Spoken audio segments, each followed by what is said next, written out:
Okay.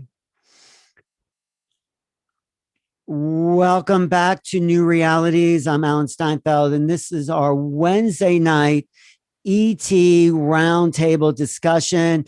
It's also in promotion for my new book, Making Contact, which is a series of essays by a bunch of different writers. I'll go into that in a little bit. We are joined, though, with a couple of moderating guests and myself. We have Roderick Martin, the king of Clubhouse, I would say. We have David Metcalf, who was a guest last week. We have Mary Edwards, who's written a book about contact and ET children. And we have a co-writer in the book that I've just compiled, Henrietta Weekes. And today's special guest is Terry Lovelace, who has some pretty amazing stories about his contact experience. So this is really a forum for people sharing their contact experience. And I chose Terry because I heard him, was it 2 years ago in South Dakota? And I said, oh no, not another abduction story. But you know what? It wasn't just another abduction story. It was pretty dramatic. So Terry, where should we start with your story? Because I think why don't we start in childhood? Because what happens to so many people is they have a breakthrough experience and then they start to remember what else happened to them. So do you want to start there in the memories of what happened and build to the experience? So go ahead. I'd like to do that and explain the catalyst. Maybe actually, before I go to childhood, I should probably stop at 2012. Okay. I retired from the state of Vermont, where I was state's attorney for their Board of Medical Practice in 2012, in January. And then in October of 2012, I had a pain in my leg. I had a Baker cyst, just a benign cyst that you catch, like you catch a cold, it goes away, it's never cancerous, but it was painful. So I went to the hospital ER, had it x-rayed, and that's when they discovered these implants in my leg. And you can see those at terrylovelace.com. You discovered ET implants. Is this what you're saying? I did. There's an electrical looking component with 2 wires attached above my knee. And then below my knee, if you go to terrylovelace.com, you can see the original x-rays. There's a floret pattern of bone tissue. And why did you think they were extraterrestrial? I guess that's what we'll hear today, is why you felt they were extraterrestrial. I'll tell you why I think they're extraterrestrials is the one above my knee. I was a runner for 40 years. I ran. And every time I'd hit the 2-mile mark in my run, I mean, give or take 50 yards, the spot on my knee would go completely numb. And I mean, it would stay that way for about 30 minutes. And it was that way since I had the abduction experience. And the doctor told me, that's a histemic reaction, nothing to worry about. And I didn't worry about it. But when I saw the x-ray, I realized that this spot that would go numb lay directly on top of that square device that looks like it's square about the size of a fingernail with 2 wires attached to it. There were wires in your body? Yes. And what was the material made out of? Was it earth-based substances? They don't know. That's a long and complex story. I have a friend I went to law school with who works for the Bureau of Alcohol, Tobacco, and Firearms. You had a question, Henrietta? Okay. Were you saying something, Henrietta? Go. It's okay. Go ahead, Terry. Yeah, I had a friend that worked for the Bureau of Alcohol, Tobacco, and Firearms. He retired just recently, but he had the BATF has the world's biggest database of electrical components. They assembled that in 1989 after the Lockerbie, Scotland crash of the airplane, the jet that went down in Lockerbie. They discovered the bomb was hooked up to a radio. And they realized that they had trouble tracing the components because they didn't have a database established. So they established the world's largest database. Everything that's manufactured in the world that's an electrical component goes into this database. And whatever is in my leg is not in the database. So it's not, it's probably off-world, you're saying, to that degree. I think so. I also think that the doctors can't explain how it got into my leg without leaving a scar. how, you know, how they were able to violate the integrity of my skin and put this thing in my leg and there not be a visible scar, because there is no scar. Well, that's the ET technology. Many people talk about that, and that they somehow this thing is underneath their skin with no insertion point. So anyway, let's go back to your story, because it's a really fascinating contact experience. Do you want to start in childhood? Do you want to start where you really, there's an initial point of triggering that happened to you at Devil's Den, right? Yeah, let me do that. That Devil's Den, Okay. that'll make more, it's the most dramatic experience. I mean, I measure my life pre-1977 and post-1977. Is Devil's Den where the Close Encounters movie was taken? Is that what they call Devil's Den, that structure in Wyoming? No, that's Devil's Tower. Oh, That that's movie Devil's came out, by the Tower. way, in Okay. 1977. So it came out Right. in November. Mhm. My event Okay. happened in June. All right. So where is Devil's Den exactly? It is south of the Missouri border, just into Arkansas, in a northwest corner. And why do they call it Devil's Den, you think? I tried to find that out when I researched for the book. Okay. I found that there were two Native American tribes that lay claim to the property, even though it's owned by the Bureau of Land Management or Parks Department. Mhm. And I talked to a medicine woman from the Caddo tribe. And I asked her, I said, why do you guys call this Devil's Den? And she says, it's oral tradition. It's been cursed land as far back as my people know. So maybe it's a vortex site, an opening, a kind of, portal of sorts. So, Yeah, okay.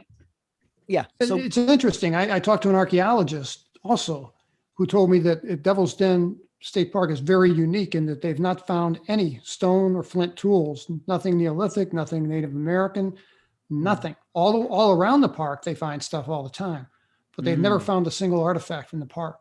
And that's very strange. So I'm told. so what happened to you in Devil's Den? Why were you there? And what's the story? I was there with a friend of mine I worked with, Tobias, and the two of us went on this camping trip because he wanted to watch the night sky without light pollution, and I wanted to try out a camera that I just bought. I was an amateur photographer. I had a little dark room, and we both lived on Whiteman Air Force Base. We were both active duty Air Force at the time, and we couldn't, there's no place I could use a camera on a nuclear base. I mean, it's frowned upon. So he suggested we go down to this place and he could watch the night sky and I could take photographs of wildlife. And I said, why do we got to drive 6.5 hours? We got, beautiful parks all around here. And he says, yeah, but this is a cool place. And it's, isn't a road trip kind of part of the fun of it? I'm like, yeah, maybe so. So we went down there and we set up our little camp. We did all the fun stuff you do when you go camping. And we're laying on these air mattresses with a campfire between us. And we're carrying on a conversation back and forth. And I realized that all of a sudden, and this sounds cliche, I know, but it's true. And that is It happened. So go ahead. The crickets, the tree frogs, all the stuff in the forest that makes noise at night stopped. Abruptly stopped. And while we were having to raise our voices to be heard back and forth over the campfire, now it was like a sound booth there. The only noise there was a crackling of the campfire. And that unnerved me. And I felt, it unnerved me. And it didn't faze my friend. He's like, don't worry about it. Don't worry about the bugs. But then he saw over his left shoulder, he's looking at something. And he asked me, Terry, were those lights there before? And I knew there were no lights anywhere. We were in a remote location. And his torso was in the way. I had to stand up and look over his top of his head. And I could see on the western horizon, there were 3 little stars in a tight triangle sitting above the horizon. And they were too far above the horizon to have been lights like from a train or a parking lot or something. And they were dead still. And we're discussing this, what could this thing be? And then they moved. What they did was they rotated like they were on an axis and turned about 120 degrees and aligned the base of the triangle parallel with the horizon. And then they started to move up. And the second that they started to move up, I felt that fear and that unnerved feeling that I had earlier when things went quiet, that left. And I felt this calm, almost sedation. It was a weird feeling. I felt mildly even disinterested. I felt like an observer, not like a participant.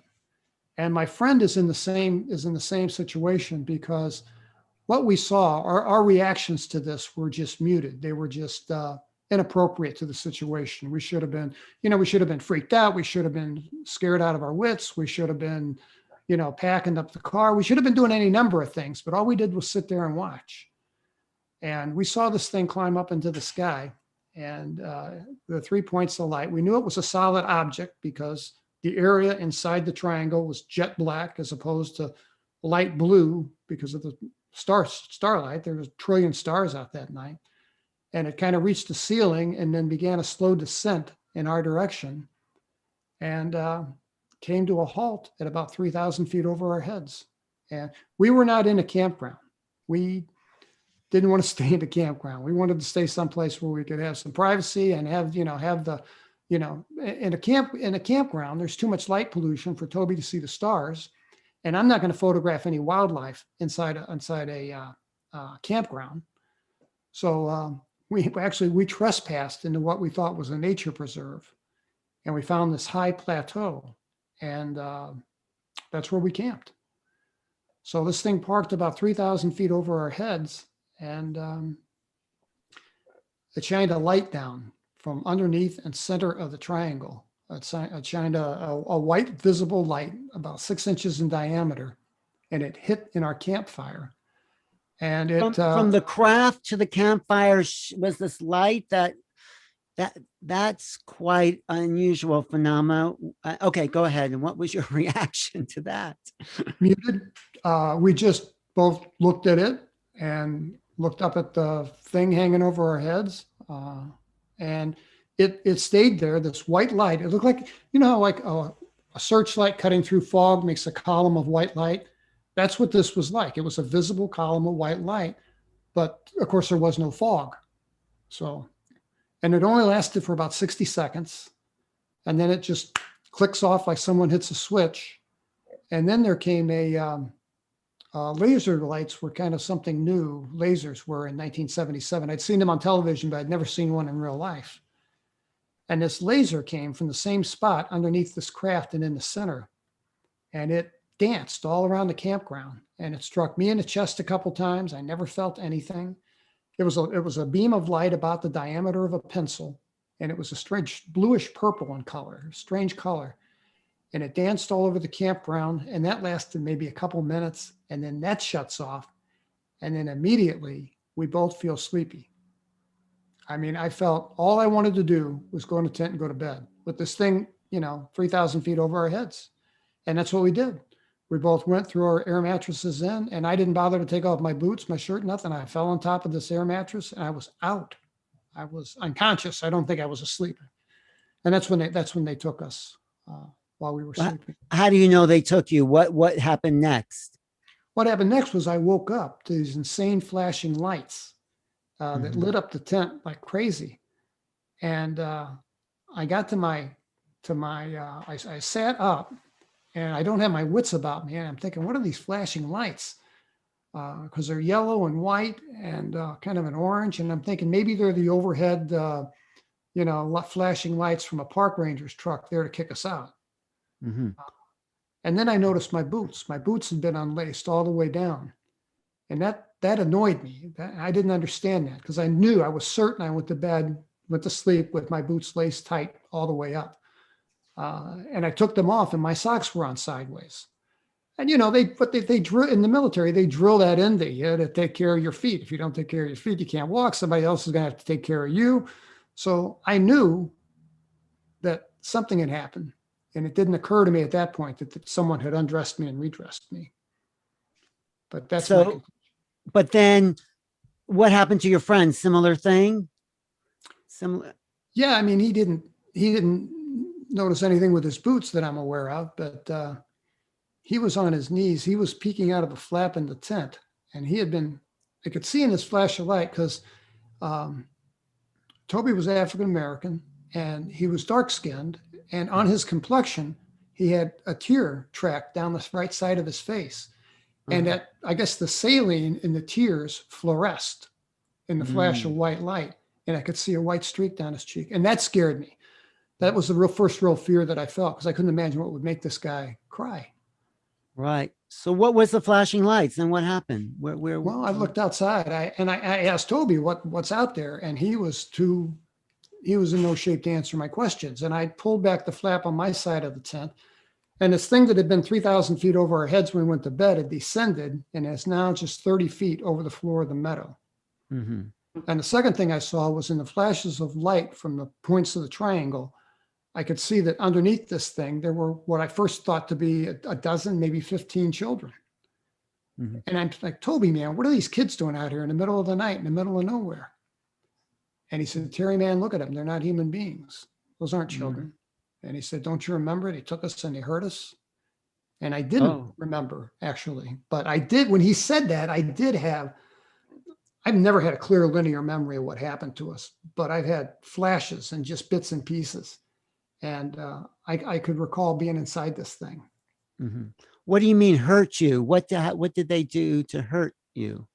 Three things. We were acutely dehydrated, seriously dehydrated, never been so thirsty in all my life. I had the worst sunburn I'd ever had in my life. I mean, I was red all over. I was red under my arms. I was red on the soles of my feet. I mean, I was red everywhere. I never peeled. I never blistered. And the third thing we both had, was flash burns to the eyes. It's the same injury that like an arc welder would get if they didn't wear the hood over their face. Wow. So then what happened next? So these little beings are out there under the ship, and you and your friend are kind of freaking out or panicked. And then what happens? Where's the sequence go from there? From there, what happened was, and we were scared to death. We were going to cough or sneeze or something and draw their attention, and they'd come over to us. But, they were already done with us, Mm-hmm. And another light clicked on from underneath this thing. And now it's just 30 feet over this top of this plateau, 30 feet over what I call a meadow. And this beam of light is about 30 feet in diameter. And it's got that same white quality to it. And these little guys are all paired up in like twos and threes. And they would walk into this light, and within 20 seconds or so, they would just pixelate out and be gone. And they took turns. And they, in twos and threes, they went in, stepped into the light. 20 seconds later, boom, they pixelate out and they're gone. And we watched until the last two little guys disappeared. And when that happened, that light turned off immediately. The lights and the points of the triangle switched to all white. And we watched this thing take off, and it didn't take off like a rocket ship. It took off like a hot air balloon. It just lifted off and went straight up in the air. Silent. It was silent though, right? Absolutely silent. Well, it had been making this droning noise.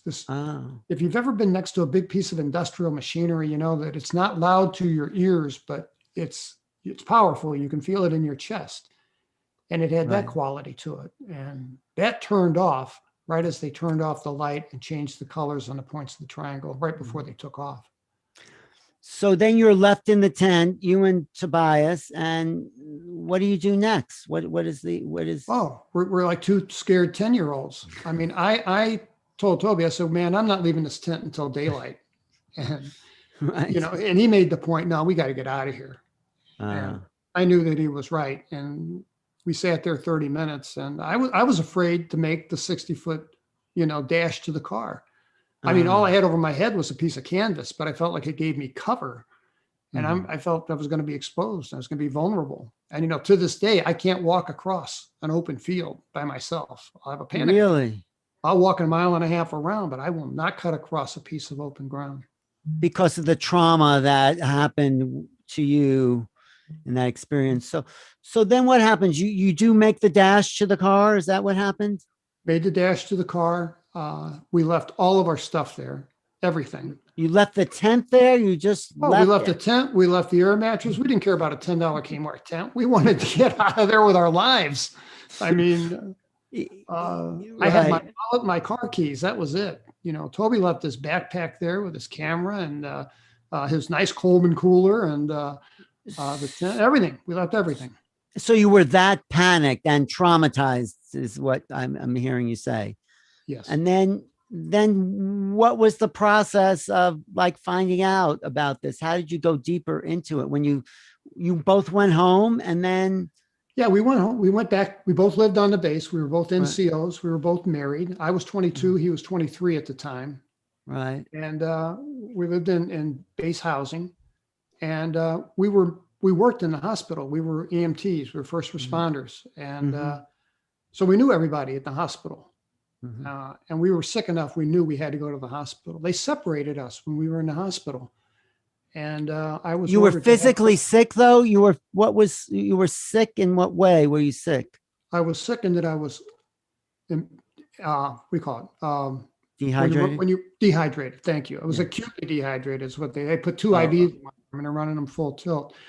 You know, I tried drinking water and I could not get satiated. I mean, I just, this thirst was just incredible. And I had the pain from this sunburn or whatever it was. Whatever they did to me, they gave Toby a double measure because he was hurt worse than I was. He was hurt. In what way was he hurt more? He complained that his skin was burned, and he complained that his eyes hurt. And I was driving a '66 Impala, you know, Right. and it had the great big bench seat in front. And Toby was a smaller guy, and he's kind of curled up into a ball on that bench seat. And you know, it was a 6.5 hour trip back to the base. We agreed. We made a verbal agreement that we would tell no one that we saw a UFO the size of Walmart, you know? So when you went back to the base, they didn't ask you what happened. You just said you were sick. Is that it? From a camping Yeah, that trip? was our story. We agreed that we'd tell them that, hey, we went to bed feeling not so good. And we woke up and it was an ethical issue too. We didn't want to lie. So we woke up and felt really bad and came home, and we didn't care about the $10 Kmart tent. We left all our stuff there. So then what happened? Didn't you have us break with Toby? I remember your story was like, go further into it. Okay. Yeah. Something changed. I mean, when we left Devil's Den, something was different. You know, this guy was my best friend. We worked together. We socialized together. Our wives were friends. And suddenly I didn't want anything to do with the guy. You didn't want anything to do with him? I didn't want anything to do with him. No, I couldn't reconcile that emotion. I don't know where that came from. Did you ever figure that out? No, although I have talked to Robert Hastings and he says that's not unusual. And, you know, and he said that it's not unusual for the military to separate the two of you because they cut orders for him to go to Japan at light speed. I mean, he was gone in a matter of weeks. Was there some kind of, I don't know, association where the trauma you suffered was associated with him, so you didn't want anything to do with him because it would remind you of the trauma? No, I think it speaks to the influence that these things have over us. That's what is that influence, you think? I think it's the same influence that we experienced up on top of that plateau whenever we saw these three lights in the sky and, you know, thought it was no big deal. And we're just laying there watching and felt satisfied. That's not normal human reaction. It's the same reason we were under some kind of influence when we went back. Two people go through some kind of traumatic experience like this, and human nature is you debrief, you know, you validate each other's experience. You say, oh man, did you see what I saw? And back and forth, but we didn't do that. So you think it's the influence of the ETs, whoever they are, that prevented you from discussing it and making that disassociation with each other? It's their influence. That's my opinion. Okay. And then how did you go deeper into the whole phenomena of the abductions? How did you remember more of that in your childhood and all that? Well, what happened was the OSI, the USAF Security Police, has a special division called the OSI, or the Office of Special Investigations, or the investigative branch of the Air Force. You know, they're to the Air Force what NCIS is to the Navy. And I had two special agents visit me in the hospital, and they came in and they, you know, grilled me with a bunch of questions. Well, wait, why were they there if you just came back from a simple camping trip? That's strange, right? Why would they be Here's there? what happened. I think this is an assumption on my part. Toby left his backpack there and it had his address on it, and he lived on the base. So I think the park rangers, to get into this place, we had to take a chain down that was across the road. We were trespassing. And I think the rangers probably found that chain and then it led them to our campsite. And again, that's an assumption on my part, but I think they picked up the phone and said, hey, looks like two of your airmen have been down here, and it looks like they're planning on coming back. They left all their stuff intact. Okay, so these guys show up in your hospital room to grill you in association with the UFO, or just because you trespassed? First, it was just because of the trespass. But at the end of this interrogation, and looking back at this intimidation game they played with me was just theater. I mean, I was a prosecutor for a couple of years. I recognized police technique. This was all theater, But when the captain left and it was just me and this major who was a special agent, kind of the guy in charge, he got down next to my ear and he whispered, he said, "Son," and it had this like Calvin Parker kind of accent. And he said, "Son, I know, and you two knuckleheads stumbled onto something when you were out there. And I think you know what I mean." And I didn't know how to answer him. Wow. So I didn't answer him. And then he said, "Oh yeah, I know you know what I mean. And all I want to know is how many pictures of it did you take?" And without thinking, I blurted out, "Sir, I never took a single picture of it." Wow. And he just smiled because I knew, and then he knew that I knew, and I don't know how they knew, but they knew. That is interesting. So then how did you get in touch with your whole history? How did you progress? I mean, what did you do about this? Did you have hypnotic regression? And then you also got in touch with a childhood memory. So go into that a little bit. Okay. Yeah. About 6 weeks after this happened, they called me to the OSI office. The hospital commander called me and said, they want to see you at the OSI office. They're sending a car for you. I wouldn't keep them waiting. "Yes, sir. Thank you." Run outside. They picked me up in a blue squad car, and they drove me to the OSI headquarters. And this guy took me inside, and we went through a double locked door system, and he put me in an interrogation room. And I waited in there for like 3 hours. They made me wait, which again is part of police technique. I mean, that's what they do. By yourself. You're sitting in a room by yourself. Yeah, I'm sitting in this little room the size of my guest bathroom, there's a desk and a chair, a comfortable chair on rollers, and a couple of those fiberglass chairs that were popular in the 60s and 70s. And then there's a framed mirror on the wall, a mirror with a wooden frame. And nobody's going to be grooming themselves in an interrogation room. So I assumed it was some kind of two-way affair. And I wanted to go up and cup my hands and look, but I didn't have the nerve to do that. I was too scared. And they brought in, the two agents came in. That's the same agents that had talked to you before? Yes, the same two agents that visited me at the hospital came in. And they told me, they said, "You're going to be hypnotized today. And we're going to give you some medicine to help with your memory. And we're going to ask you some questions." And I'm like, "Whoa, time out. I don't know nothing about that. I don't. But they had me sign some forms. Now, remember, I had these flash burns to my eyes, and they put salve in my eyes. So my vision was nothing. And he laid out 4 forms on my tray table. Wait, who put salves in your eyes? Like the nurses, hospital? about every 4 hours. Yeah. Oh, I see. So you laid out these forms and you couldn't see them, right? Okay. I couldn't read them. I mean, I was too scared to read them. I mean, I was just sign here, sure. And I signed a consent search form for my house, for my car, a non-disclosure agreement, and the document was captioned "consent to hypnotic regression with chemical enhancement," or something along those lines. The drug they gave me was sodium amytal, by the way. Okay. And I'm told it was used by the gallons by the OSI back in the 60s and early 70s, mid 70s. So they shoot you up with this. And then do you remember what they talk about when you're on the drug? Yeah, I do. And it was weird. They took me through a hypnotic, they tried to place me under hypnosis, and I did everything I could in my mind's eye to resist the hypnosis. But you felt the effects of the drug as well, didn't you? The drug, I couldn't, the drug hit me like bam. And I was in a weird place. Right.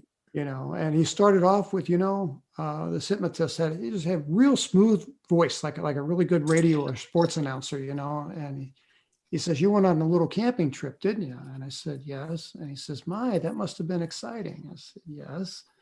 And you saw some lights in the sky. And I said, "Yes." And he said, but they weren't lights in the sky, were they, Terry? And I said, no, not really. And he said, who were they, Terry? And I said, they were the space people. And I was like, I can't believe that came out of my mouth.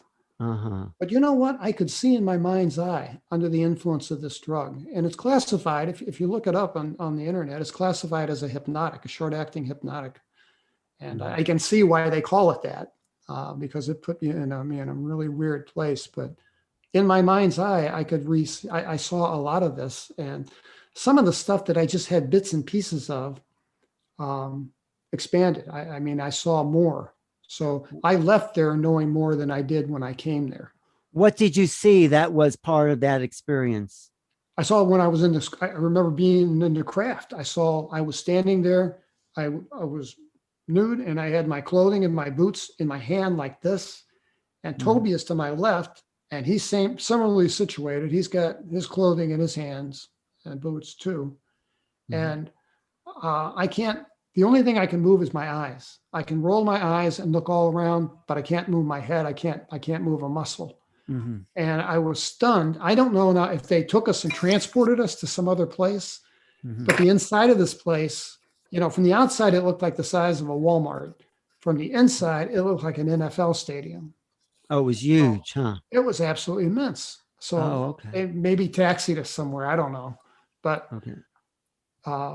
it was crazy. Everything was brightly lit, which may account for the burn and the injury to our eyes.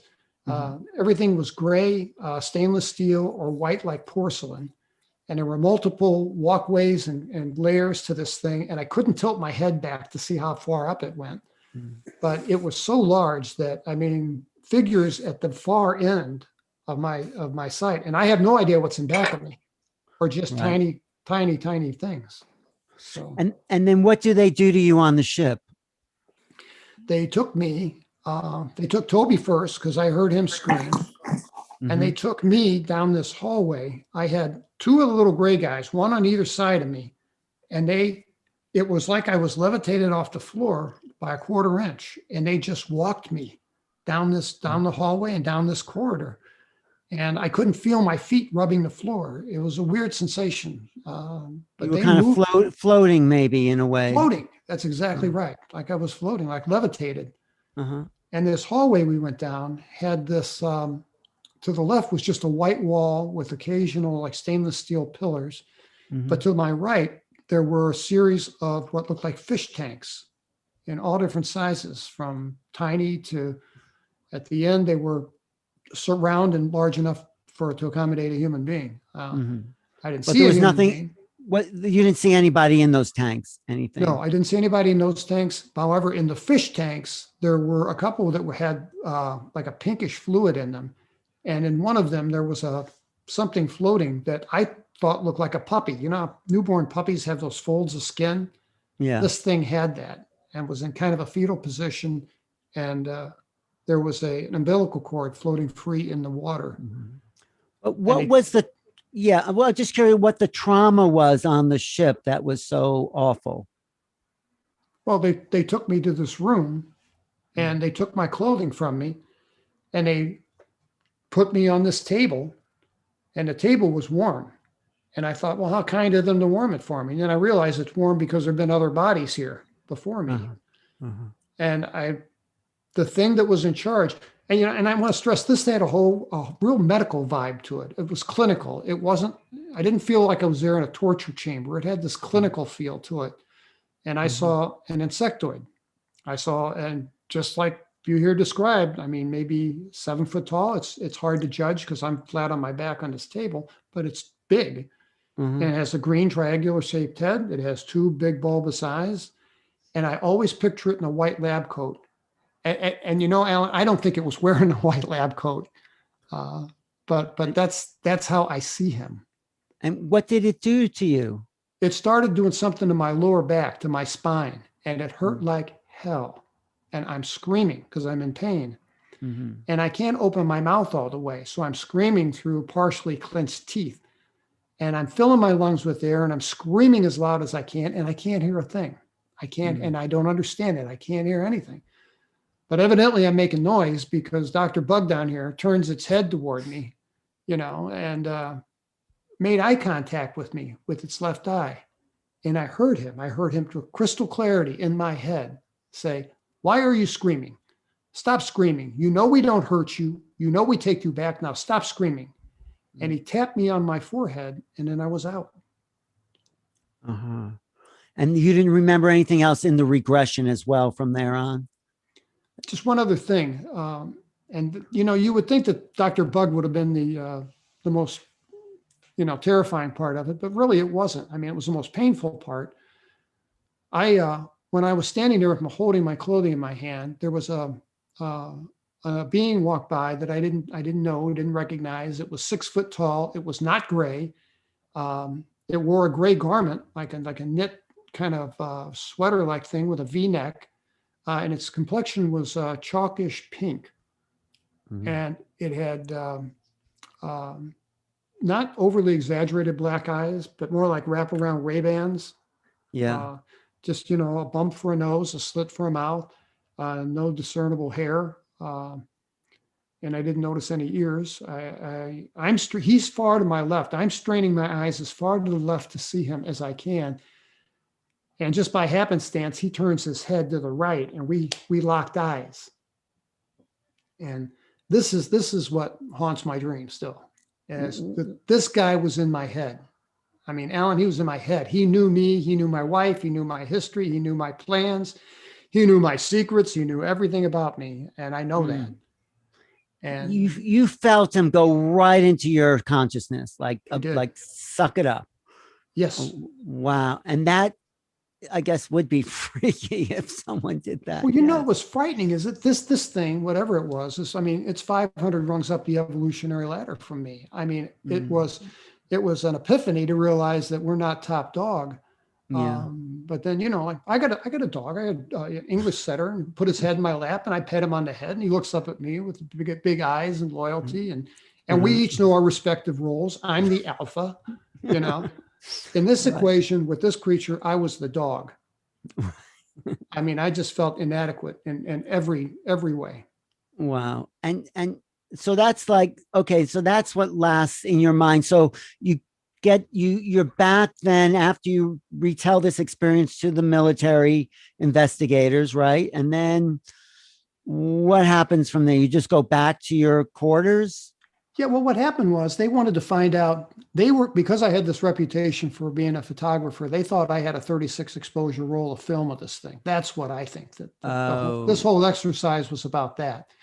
Because they asked me under hypnosis, did you tell these agents the truth? Did you not take any pictures of the thing? And I said, no. Well, you said you went there to try out your camera. Did you say you went to but you never took a picture? Never took. I left my camera at home. You left your camera at home? I left my camera bag with my new filter, lenses. I left my camera bag, my camp axe, the lantern, the fuel. Toby left a bunch of stuff at home. Although Toby brought a camera. And did he leave his to take a picture? Did he leave his camera in the tent when he left? When you guys left? Yeah. He left the camera in the tent. It was in his backpack. Yeah.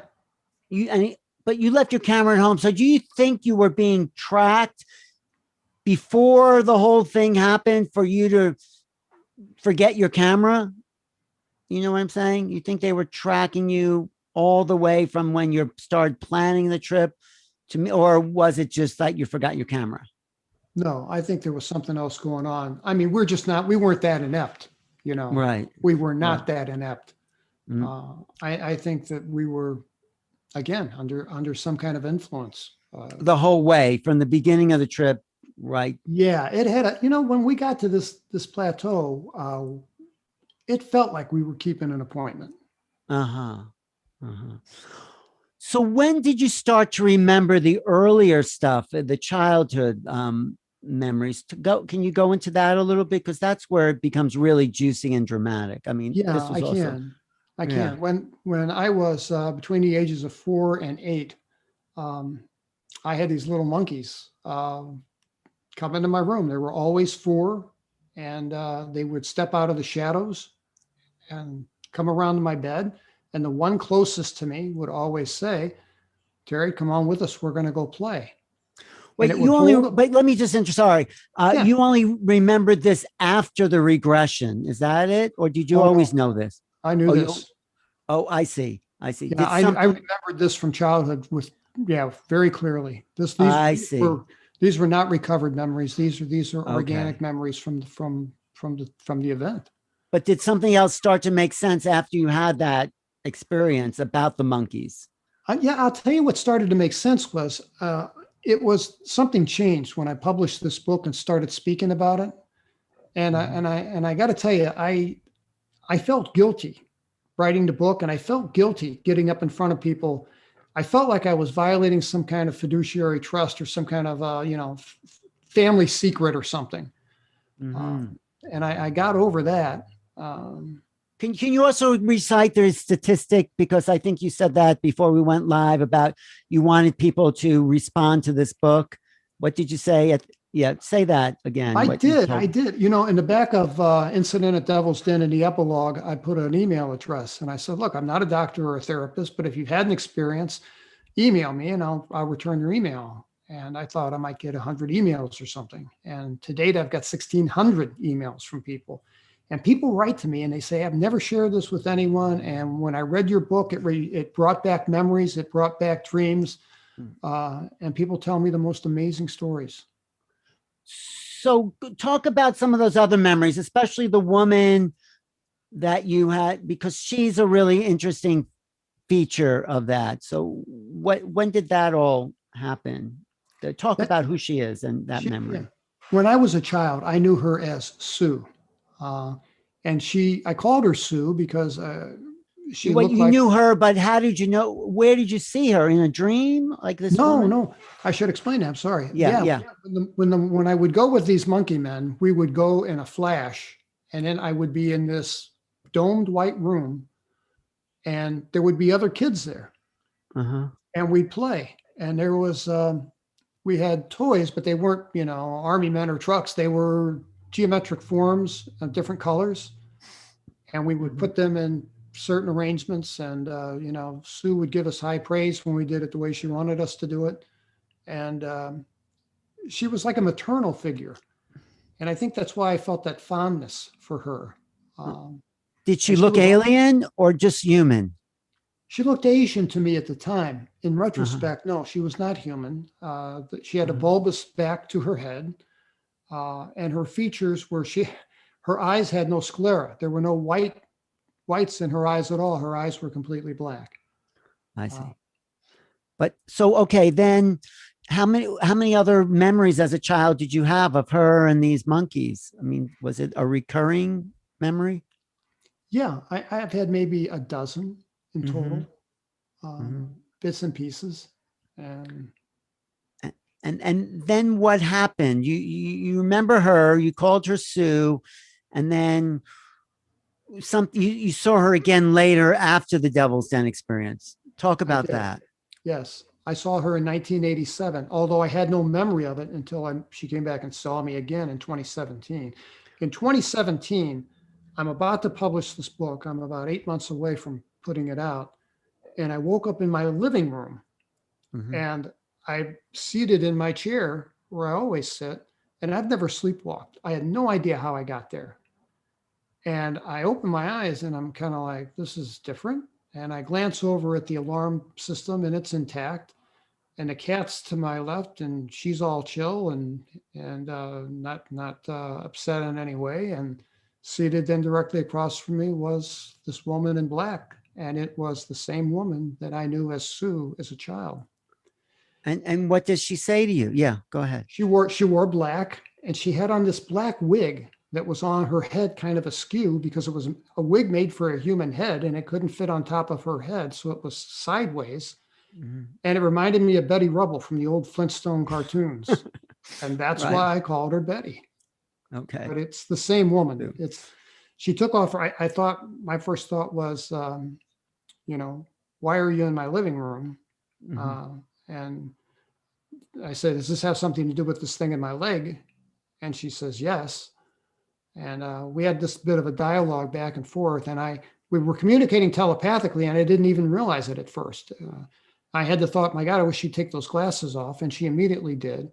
And I saw her face and I recognized, I knew her immediately. It was the same Sue that I knew, when I was 4 through 8 years of age. Not aged a day. And she's there, and we had a conversation. And about what? What did she say to you?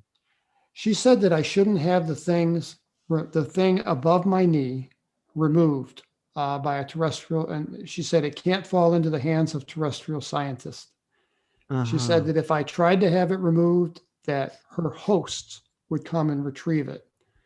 I think that she's a hybrid, and her host that she referred to, because the word host, I mean, it can be a noun, it can be a verb, it can be a symbiotic parasitic relationship. I mean, it has all kinds of meanings. Right. And I said, well, who are your hosts? And she said, you call them aliens, I call them my hosts. So okay. But you did have it removed. I did, but not voluntarily. I woke up November 17th, 2017, about 3 weeks later, and I had puncture wounds at the top of both of my legs. And I think pictures of those are on terrylovelace.com. Oh, I thought you had them removed in a hospital. Oh no, I guess they were. No, I went and saw several doctors about removing them. But unfortunately, I've had 4 heart attacks and a bypass. So it's a risk versus benefit analysis. If you got something in your body that's benign, the risk of infection and the risk of harm from anesthesia outweighs the benefit of removing a benign object. So they don't do it. So I was making plans to see a surgeon in Tijuana who didn't care about the standard care in the United States and was eager to remove it for me. And I was going to do that in early December. November 17th, I woke up and I had these puncture wounds in my leg. And I went and I saw a chiropractor and I took copies of my x-rays showing the implants. And I said, because he asked me, he said, well, what can I help you with? I said, well, I got these wounds here. He said, how did you get those? And I said, well, I woke up with them this morning. And they were odd because they were real deep, but they never bled, never an ounce of blood. And I said, well, Doc, I'll be real honest with you. I think I think I was captured by aliens in 1977, and I think they put an implant in my leg, and I think they came and took it out last night. And he says, all right, then, yeah. He's got me by the elbow. He's walking me toward the door. But you know what? I knew these guys look at 100 x-rays a week. I mean, I know that for a fact. So I held up on copy paper, I held up the 2 copies of the x-rays in front of his face. And finally, about 3 feet from the door, he looked at them and he stopped and he said, come with me. And I went back. We went in his office. He shut the door. People were knocking, the phone's ringing. And he says, tell me about these, the capsule version. And I did. And he says, I'll make you a deal. He says, I'll write a script for you to get an x-ray. I'll pay for the x-ray. He said, I don't have x-ray equipment here. We use a freestanding clinic down the street, but don't use my name or the name of my clinic. And I promised him I wouldn't, and I've never done that. But he took the x-rays, and the thing above my knee that looked like a electronic device was gone. And I gave him the x-rays, and he called me back. And he says, did you see your x-rays? And I said, yeah, I saw the thing is gone. And he said, what did you see? They left something. And I'm like, no. And I went down to his office and I looked at the x-rays, and right next to my femur, there are 2 tiny parallel wires. They don't photograph real well. They look great on x-ray film. If you hold them up to a light, they're very clear. They're crystal clear. And I said, well, tell me, Doc, why would these things, if they're so intelligent, why would they screw up and leave 2 wires in my leg?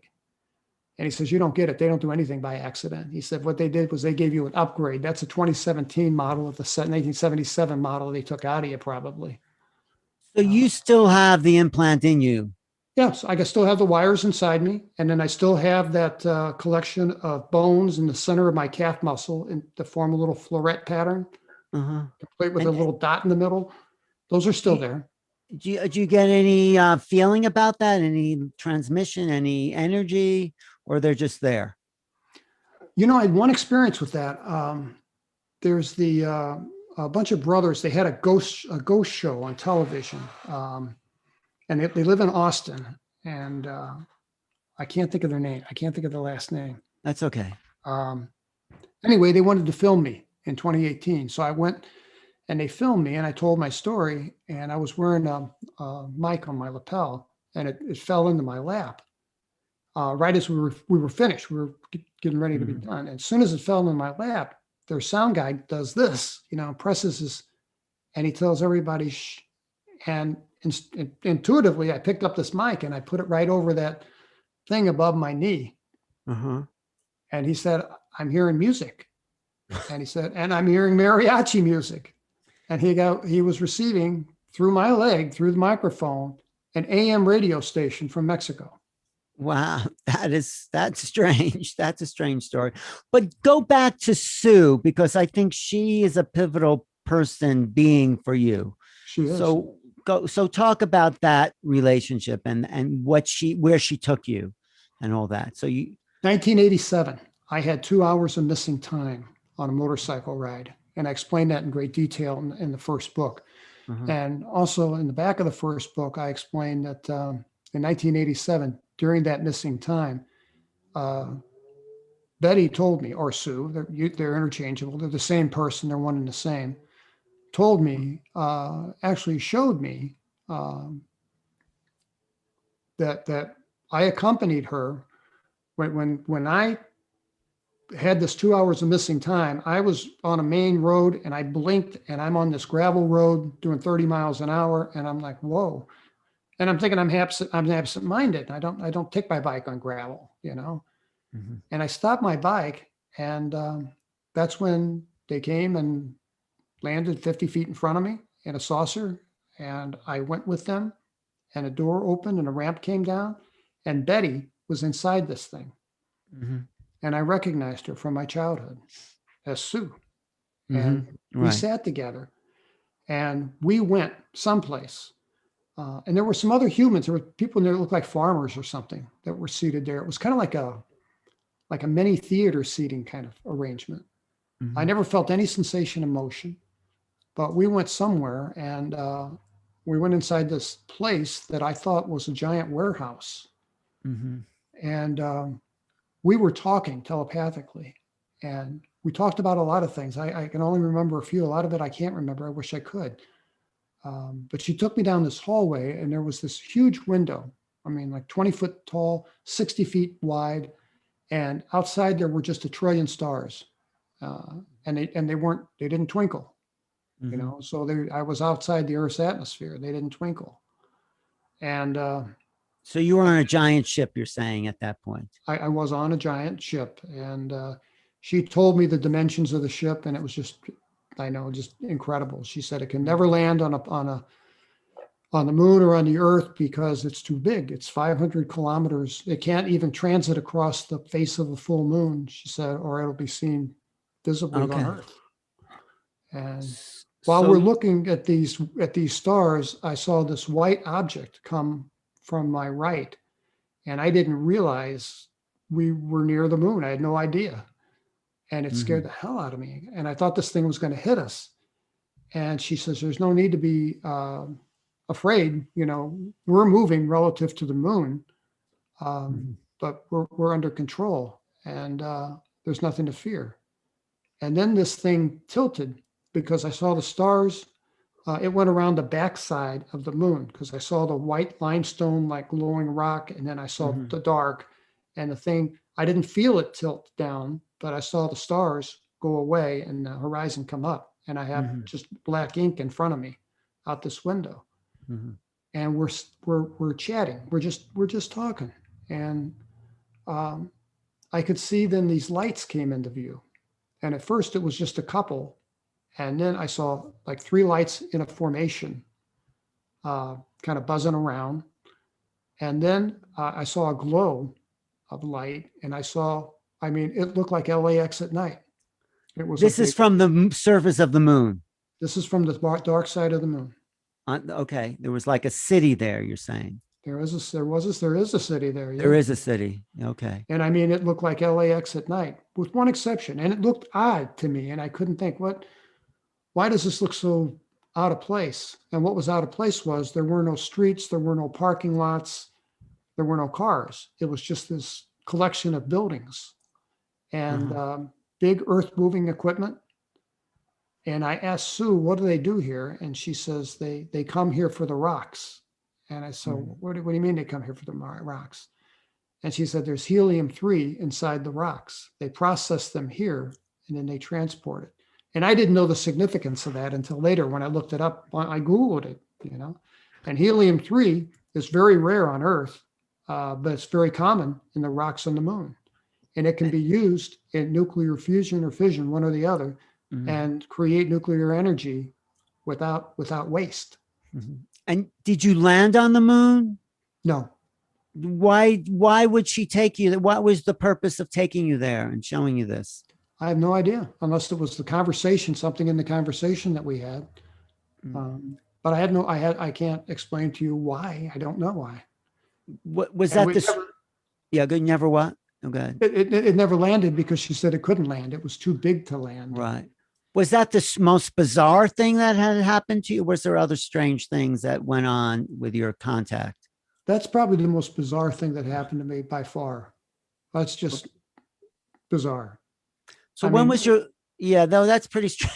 I mean, it's not often you talk to people who've been to the moon, but what was the last experience that has happened to you in this whole adventure? The last experience that happened to me was April 16th of 2019.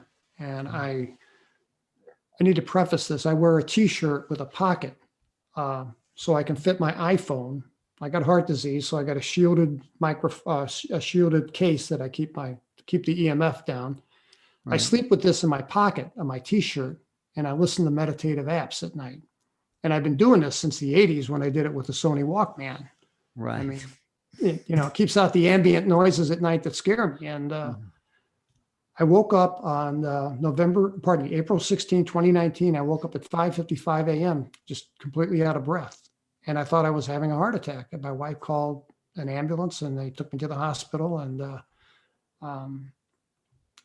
I got to the hospital. My vital signs all went back to normal. And I mean, I know the drill. I've had enough heart attacks to know, the chest x-ray, EKG, and cardiac enzymes, and all three of those came back negative. So they kicked me out around 3:00 and said, we have no idea what happened to you. So I went home, and that night I go out for an evening walk. I'm going to go walk a half a mile after dinner. And I pull up my health app on my iPhone because I always clock how far I walk. And it said that I climbed 6 flights of stairs in one bar at between 5:23 and 5:24 a.m. And there's pictures of that in the red book. Right. Your latest book. Yeah. In the latest book, along with the bills that I got for the ambulance ride in the hospital. Right. Kind of validates the date and somewhat validates my story. But so you couldn't account for climbing 6 flights of stairs at 5:20 in the morning?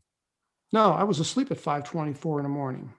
So I didn't get up until 5:55. Besides, I can't walk six flights of stairs within less than a minute.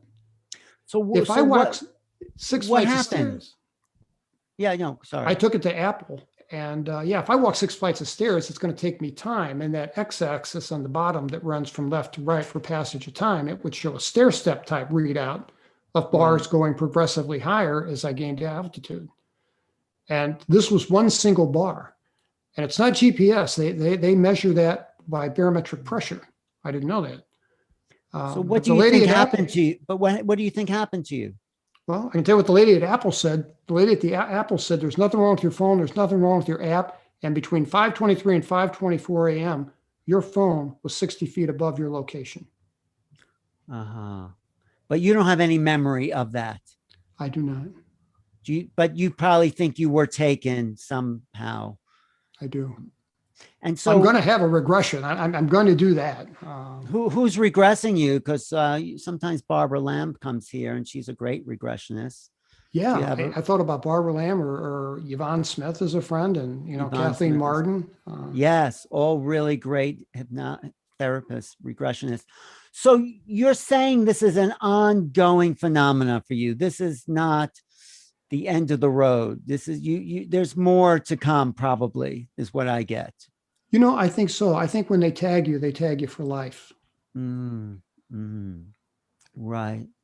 Well, I want some people to jump in. I think Henrietta has some questions about consciousness in terms of this how it affected. I mean, I'm sure there's more to the story, and it's in your two books, of course, but Henrietta, are you there? Do you want to jump in? Yeah, I'm here. Okay. Okay. Um, Yeah. Yeah, I mean, thanks, Terry. That was fascinating to listen to. I mean, it's all just really extraordinary. I mean, I have so many questions. I suppose, I mean, I guess, okay, all of it was interesting. I mean, the implant and this kind of acting as a radio transmitter is, very interesting to me, this phenomenon, which I've heard about. And then all these symptoms after your first experience in the park of dehydration and sunburn, it sort of made me think, well, what kind of field do we enter when these experiences happen? So I was kind of really interested in what's happening on the physical level, Yes. and then. I was just going to say, I remember that inside of this place, this craft was insanely brightly lit. Yeah, well, I was going to say, one thing I wanted to just quickly say about that is in my own personal experience, which is ever unfolding, but as soon as I kind of got into like something strange has happened to me, I could kind of piece together dreams and memories. And my very strange dream, I mean, when you said it was exactly the same for me, this huge, vast room that was stainless steel and gray, really brightly lit, like neon, like horrible, ugly, cold. And But I never saw a light fixture. I don't know where the light comes from. No, same. Yeah, it was, but whatever, that environment you described, I know it, or that similar one in the dream.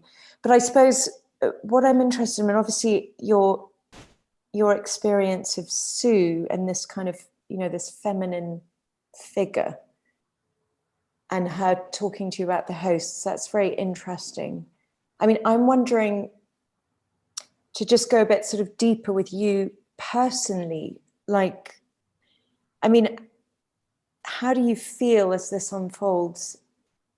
How do you feel in terms of your human beingness amongst other humans who haven't had these experiences? Because you've obviously had so many of them. I mean, it's kind of it's like, you're existing in lots of dimensions. Do you feel that you're changing as a human being, I suppose? Yeah, I mean, I think what's so. the sensation?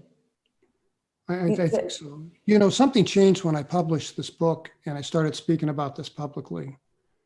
And like I said, I felt guilty. What was that? Yeah, that's interesting to me, that thing about feeling guilty, because I think with a lot of anything that's sort of a mystical or extraordinary experience, it's hard to speak of, but you also feel like once you perhaps speak of it, it's going to be polluted or something by people that hear it. And right. Well, but also like a betrayal of that's the emotion that I felt, was betrayal. Which is interesting. I felt a lot better when I got all these emails from people all over the world telling me their stories. And, I thought I was unique, and I'm not unique at all. I mean, so all these emails, these 1,600 emails, and I'm imagining more coming all the time, particularly on your back of your recent book. Are there a lot of correlations with your experience, like many similarities? Yes. I mentioned I'm kind of a data-driven kind of person, and I laid these out on an Excel spreadsheet, and I found some commonalities. For instance, everybody that told me that they've been taken, that they've been abducted, and there were hundreds, told me that, because a lot of them told me, those that didn't tell me, I contacted and asked them, by any chance, have you had a dream from age between 3 and 7, maybe, or 3 and 6, that's as vivid today as it was the day you had the dream? And it's this crazy dream, whatever it was, has stayed with you throughout your entire life and always been just right in the back of your mind And you can't tell me what you got for Christmas or who was at your birthday party. All that's all gone, but the stupid dream they can remember. Everybody. Well, Henrietta, you write about that in the book, your dream, when you're Yeah. they were chasing you, right? I mean, Well, yeah, my recurring dream that stayed with me forever, just very briefly, you know, it's people coming for me, a group, and then I'd always be cold under my bed, hiding from them. And then, but the significant thing to me about it, which was always really weird, was that I felt this finger running down my spine from the top to the bottom, running very slowly, methodically down my spine, and then I'd wake up. But Ever have blood on your pillow? No, but I mean, I've heard a lot of people just in the last couple of years I've been exploring this, talk about this. There's something, you mentioned it, like the back, them doing something. Yeah, and back on the my pillowcase for 40 years, I've had, you know, a couple times a year, I'll have a drop of blood right in the back of my head. And I have no blood in my ears or nostrils, nose, or mouth. I mean, nothing to account for it. And I don't know how it gets there. You know, I mean, where it comes from. oh. I mean, what I'm interested in too is this, you know, this being taken, or them, or they, or is it a function of our mind and the larger consciousness? I mean, do you know what I mean? It's like, as Alan always says, John Mack. Alan, what does he say? You know, we're sort of going into this phase of like understanding and knowing things in a different way that we're not quite there yet. Other ways of knowing and other ways of knowing. Has that opened up to you? You dropped out of the linear mind, Terry, into like a bigger, more maybe spiritual understanding, perhaps? I do. I see the universe differently, and I see it so much now. I saw it kind of as Newtonian physics, kind of celestial objects obeying laws of gravity and physics. and now I see the universe as maybe even a living organism. Right. And I think that there's connective tissue of some kind. Maybe we can't see it. Maybe it's black matter. Maybe it's dark energy. I don't know. Right. But I feel that there's a connection there. And I think that like, you know, Bigfoot and ghosts and UFOs and all of this crazy stuff. When I, you know, a lady with an NDE experience emailed me and says, you know how much we have in common? Yeah. Yes, I've heard that. Yeah. I've heard that. And I found if you look at it close, there's a thread of commonality that runs through all of this stuff. Sure. Well, that's why, it's kind of like, we were talking about this kind of cartoonish aspect of the UFO abduction experience that is very much sort of part of our culture, right? That now I'm interested in kind of how we're reframing that whole. Well, let me bring. I want to just ask David. But before we get to Dave, I just want to bring Roderick into the conversation because he's actually in Dallas as well. Roderick, this is a fellow, countryman of yours. So I'm in Garland. How's it going? Good, man. Good. What part of Dallas are you in? What's that? You're in Dallas area or? Yeah, I'm in Garland. Okay. Garland. I'm in, I'm living in Dallas, but where I am now is in Mansfield. Mansfield. Okay, sure. Mm-hmm. Yeah. Okay. What did you think of what Terry said, Roderick? Roderick's going deeper into this whole abduction. He started as MUFON and now he's deep into it. So, well, I find that there's a lot of similarities in all these stories, you know, as I hear more and more, and I think it's got to be something where everybody, you know, just come together. But one of the things, I went to his website and I was just more interested in those implants, you know. Yeah. I'm not for sure that someone took them out or not, right? But I saw the pictures that you put up. And in fact, I was watching some documentary a while back about a guy, the Traveler, and he showed implants that he had that someone actually x-rayed and everything else. So that really caught my attention about those. Yeah. Do you have a question? Anything that you want clear in this? No, like I said, I hear more of the stories. I'm just more now as they're all coming together, and it appears that, you know, well, I guess at this point, there was no significant message other than all the stuff he's experiencing, and like we had a guest last night, and all of this is just, for me, it's just phenomenal to see all the connections. So I Yeah. don't really have a questions except for just being amazed at his story. Right. That last night's story with this, what was his name on Clubhouse? Matthew. Yeah. Incredible story. I'm going to send it to you, Henrietta and Steve Is that and David. Matthew Yeah. Roberts? Yeah. No. Matthew Roberts. Yeah. Yeah, Oh. from the U.S., from the Roosevelt. From Yes. the Roosevelt. Yeah. I had him on last night. Yeah. That's He an called me in 2018. He read my book and he contacted me. I was the first person he contacted. Really? Yeah. Yeah. He went yeah, into you can- great details. I interviewed him for about an hour and a half. I wrote the last foreword night. to that book he wrote. I have Oh, it. you- He sent me a copy of the book. Oh, Yeah, you did. Oh, now that's another synchronicity right here. He was There just you on go. He was just on last night. He really had a spiritual awakening. I'll send it to you guys. That was. Yep. I hope you posted, Roderick. That was. Yeah, I'm gonna post fantastic. it probably tomorrow on YouTube as well as the podcast. But yes, it was. It blew a lot. I'm still getting people emailing and about it. It was riveting the way he told. But what did you have to say about that story, Terry? He called me, he emailed me and I suggested he call me. We had a nice long telephone conversation and he said, "You're the first person I've told this to. And I want to know what I do from here." And I said, "I think you should write a book about it.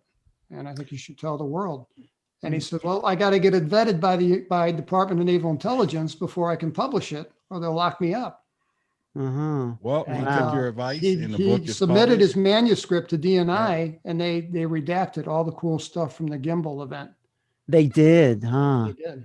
And Wow. But and of you, course, being a guy with ethics and integrity, he says, "I can't tell you." He says, "It's killing me because there's so much that I want the world to know, and so much the world should know and should share, and I can't." Yeah. Well, he went maybe into great details last night. So yeah. Yeah, he did. Maybe I'll have him on next week on the show, but there was a spiritual awakening he had. But it's interesting, Terry, we just said the word Matthew and you knew who he was. That is very odd, isn't it? There's probably a million. Well, it's getting closer and closer. These dots are. That's why I said I'm more amazed because these stories are just coming like they're all coming home, and I'm like, whoa, this is getting deep. Yeah, so It is I'm getting hearing them deep. every week. So yeah, And it's happening in real time. Like suddenly we are sucked into the rabbit hole, Roderick. Yep, and we just talked about. I said this thing is deep, but I think we're going to get down toward the bottom soon. And I don't know if there is a bottom, but wait. So well, I think it's a bottom, but there's a lot of things down there. That's what I'm talking Right. about. But Henrietta, you going to ask David about something you said earlier? Oh, Yeah, I mean, I'm interested in everybody's questions, and I wondered if David had any specific David. questions for Terry. Yeah, and then Mary and Steve and Carol. and then but- Steve. Yeah, right. Yeah, but just Yeah. was curious what was Hey. sparked for David. Yeah. Hey, Terry. I'm David. Nice to meet you. Likewise. So I was interested when you said that the area itself at Devil's Den had a history when you spoke to the woman who was a spiritual worker and a medicine woman, you said? Yes. Yes.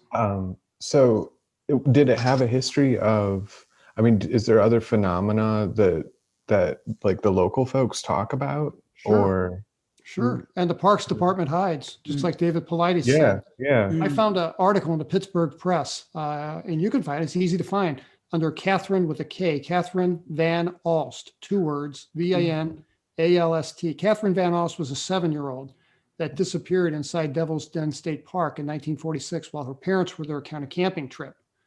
And she was missing like 7 days. And on the 7th day, it was going to transition from a rescue to a recovery. Uh-huh. And this volunteer from Arkansas State University, a college kid, they had like 2,500 people out there looking for this little girl for a week. And he's on top of this bluff, this limestone bluff, elevation about 800 feet above the campsite and really rocky terrain. You have to zigzag, walk up this thing to reach the top. And he's at the top and it's been searched twice already. And he calls out, "Catherine," and the little girl pops out from under a rock overhang. And Wow. he said, "Here I am." And he gets emotional. So, my God, where have you been? And she says, I don't know. I woke up here this morning. I just thought I'd stay here until you come to get me. Wow. And she was wearing a bathing suit and flip-flops. Now, how the hell did she get on top of this plateau? This 800 Yeah, or even, I mean, even in a Mm. nice night and stuff out, and if you're out in the elements, like that's So not pleasant, you know, for 7 days, like that's not. And she was well hydrated. Yeah. So, when you started to talk about that, there was a line in the live chat on YouTube. Somebody wrote, was the native woman you spoke to from the Choto Nation? I'm from that area. This woman, Mia, says that. Was it? She's from the Cahto. That's it. I pronounced it Kato. Kato. Oh, Kato. Yeah, this woman in the chat said she was from there. And I guess there is legends by the Kato of that area of maybe there were aliens all along. I don't know. This woman told me, she says, we can transit across Devil's Den, we can, but we don't hunt there, we don't fish there, we don't camp there. It's just an area that if we have to cut across, we cut across, but we don't linger, Because there's these probably vortexes, portals, and maybe that little girl, or maybe it's just an opening for UFOs to come in, take people. And because there's lots of times people are missing and they don't, they just find, like you told us, Terry, the piece of the skull or something like that. Yeah. Right. Yeah. But let me, hey, Mary, do you have any comments and then we'll pull Stephen. Mary, do you, are you, let's see, Mary, unmute yourself and wait, unmute Mary. Okay, there. Okay, there I am. Anyway, I just found out I've been asking for implants information just real quick. I'm just going to report this for a second. When our book went to get printed last week, I had a couple of dreams, a couple of nights in a row. Wait, tell people what your book is. Oh, it's called E.T. Friends in Space with Barbara Wow. Lamb. And this is me at age 5 when I got taken into craft the first time. I had a Miss Crawl who was in my family who was taking us. And Barbara Lamb and I, we wrote this in the last 8 months. I've been waiting since I was 5 and 6 years old, since I went up in craft. And I've gone many times. They've washed my brain. I have been asking about implants for years now, the last 2 or 3 years that I focused on this. I was lucky to find Barbara. I wanted to find someone who had a lot of children regression information because I've been waiting for 70 years to find out about all my travel on craft since I was 5 and 10 and off to Mars. And I've been working on insides of planets to refresh them like I did at the International Space Station 40 years ago when I worked for NASA for 5 years. So when we started going to print last week, literally with talking about books, I might say this really quick. I had dreams 3 nights in a row last week about a box in my head and a telephone and connections.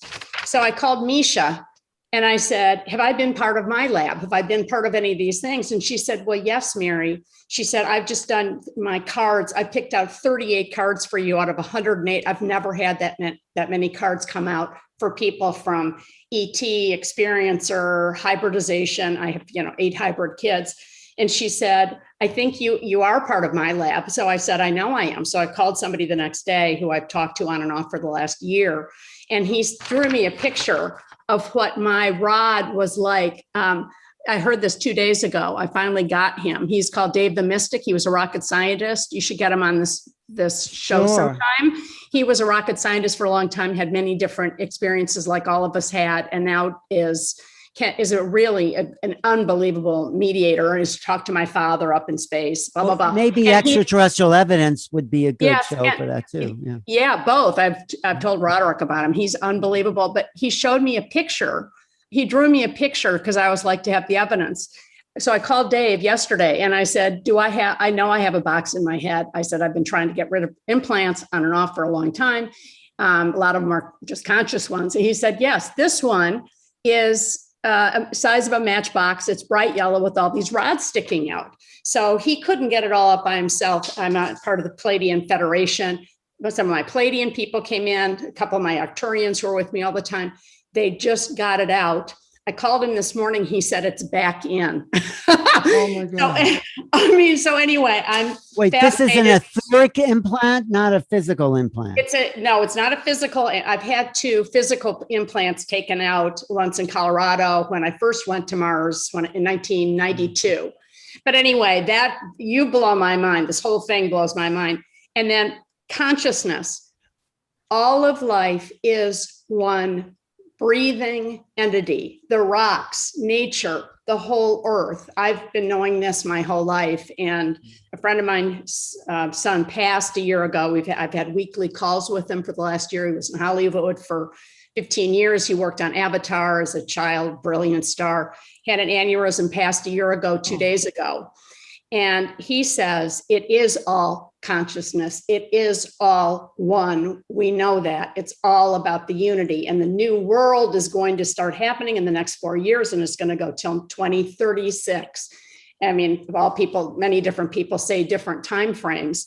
But I think, we are at this moment where all of us are coming together. And I just found it really interesting the day we first got our first printing of this. I started having these dreams, and now, and because I've been on craft hundreds of times, and I knew that I've had my brain washed since I went up with my father, who was part of the hybridization program. What do you mean you're brainwashed? What does that mean? They wipe your brain from all the information. I got confirmed yesterday. When I went on craft at age 5 and age 6, they took 30 of my eggs because I have one of 700 families on the planet have a particular kind of brilliant DNA about space. Because my grandfather, my dad, where I told you was with Einstein at Princeton. He designed and manufactured heavy rocketry. I've been going up on space with him, working on craft for my whole life. I'm just finding out now.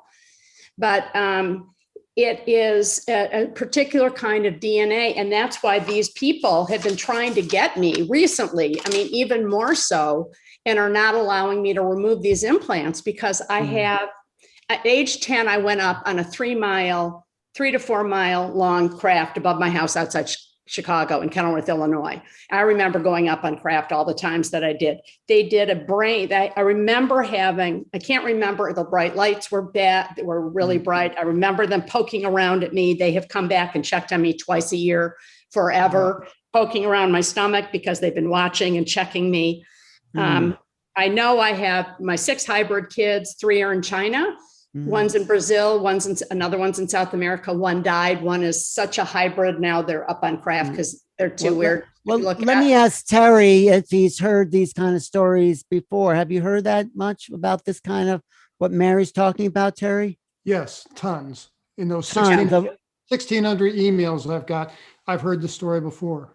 Right. And my dad was part of, evidently, he had a big aeronautical aerospace company that I worked for NASA for many years, and my daughter did. They've been watching us, evidently. I've heard from 80 different people that I have been getting regressions and doing things with for 3 years to validate that I'm not completely nutso with these dreams that just come back and come back and come back.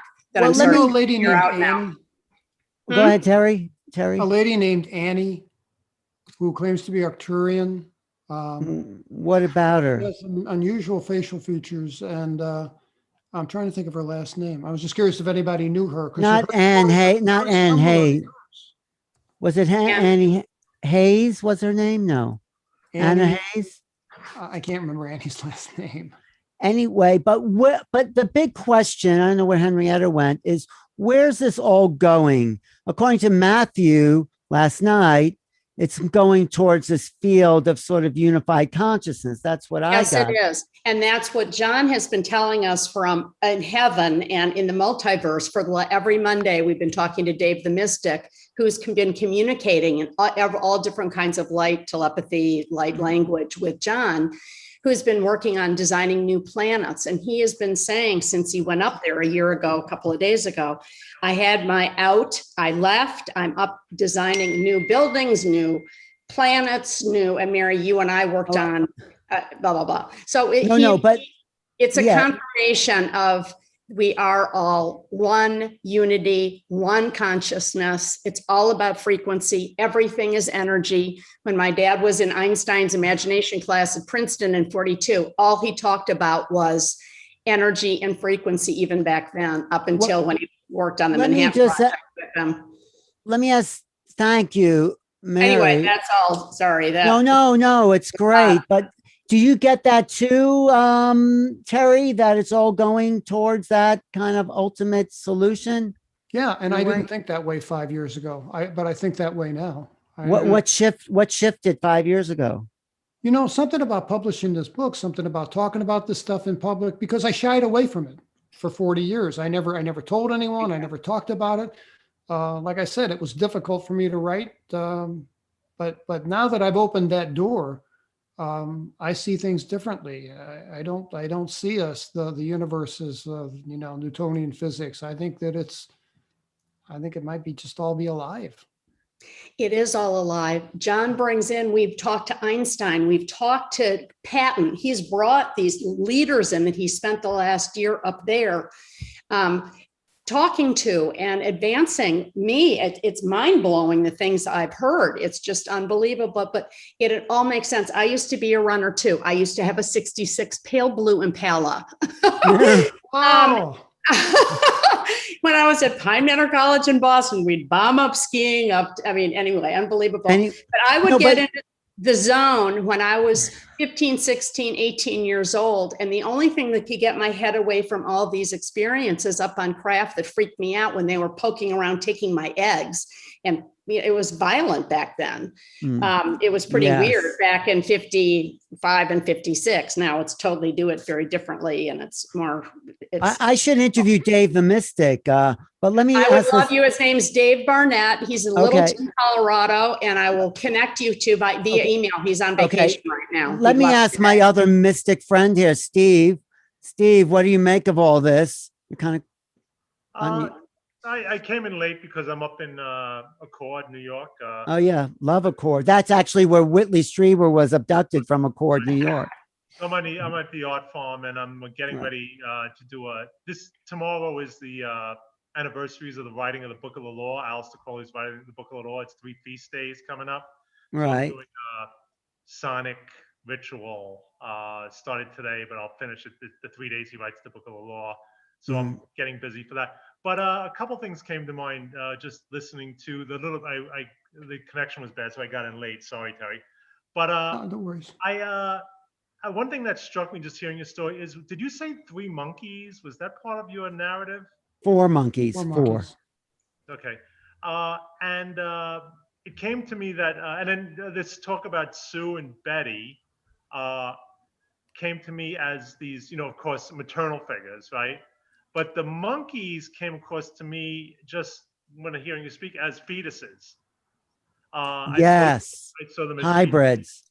Right, and as opposed, so I didn't get your whole story, but that's just an observation. The other thing that struck me was Henrietta speaking about the cartoon aspect of it, and I don't talk much about my experiences at all. I don't know if it was an implant. I had a thing on the back of my neck that I remember being embedded in me when I was very young, in a very odd situation where I was told it was a barbershop, and they had me in that was not a barbershop, and they took a thing and they went, oh look, we're just gonna make this whoop and put it into the back of my neck, and I had a lump there for 40 years. And I was in I started doing Dave actually mentioned on the email, the Ocelon stuff. And I was contacted in a float tank on 10-10-10 by a being called Ocelon. And after that, the implant dissolved, but I would say my experiences started at a very young age with a bad fever. And I was plunged into a cartoon-like environment that had UFO aspects, but also computational aspects. It was very strange. And I consider that, for me, the pivotal experience of my youth that plunged me into, let's say, altered states. This was just a really, really bad fever, and lasted a while. And so it was, in a way, shamanistic, right? There was this I can, looking back, it was a shamanistic aspect. But around the same time was this weird experience with Baba, as it was. And when I had this shamanistic, or the early fever thing, a lot of it was in this hyper real cartoon aspect. Right. And, which leads me to believe, I mean, I'm of a mind that a lot of, as it should be, a lot of this is psychological, as it should be. I mean, it's not, I don't see I was just thinking 2 minutes ago that it's lies all the way down. We've been lied to all the way down. It's lies. Well, I don't know if it's lie. I think we only have a limited reservoir of interpretation within the reality. The narrative that's been built for the last 400 years is lies all the way down. Right? Which narrative are you talking about? It gets, to tell you the truth, the mind-body duality narrative, the dualistic narrative, the binary narrative, the fact that there's the states, the Hegelian narrative. I agree, but we don't have another method of interpreting reality. So we've used the program, the conditioned one. Right. So it's conditioning, but it's 400 years of conditioning. I mean, it's not like we've been conditioned today or kids. There's a wheels within wheels. We've been conditioned as children, as beings, but we're also being conditioned as a culture. And are we being conditioned as a planet? What I mean? I think the ETs are here to snap us out of this conditioning. That was what I got from last night's talk with Matthew.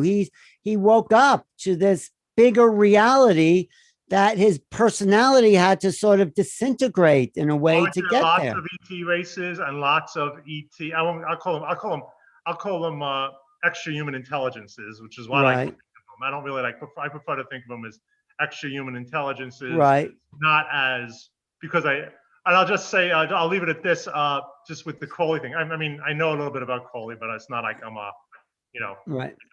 But he had a vision called the Spun vision, which happened in Hebron, New Hampshire, which is right where the literally people would say it's right next door to the Betty Barney Hill abduction. Yeah. And the Crowley wrote 50 yards of material. He said, and this gets dismissed because it was so simple. But he said that the vision was, he took away from the vision was nothingness with twinkles, which is kind of an interesting way to look at the cosmos, right?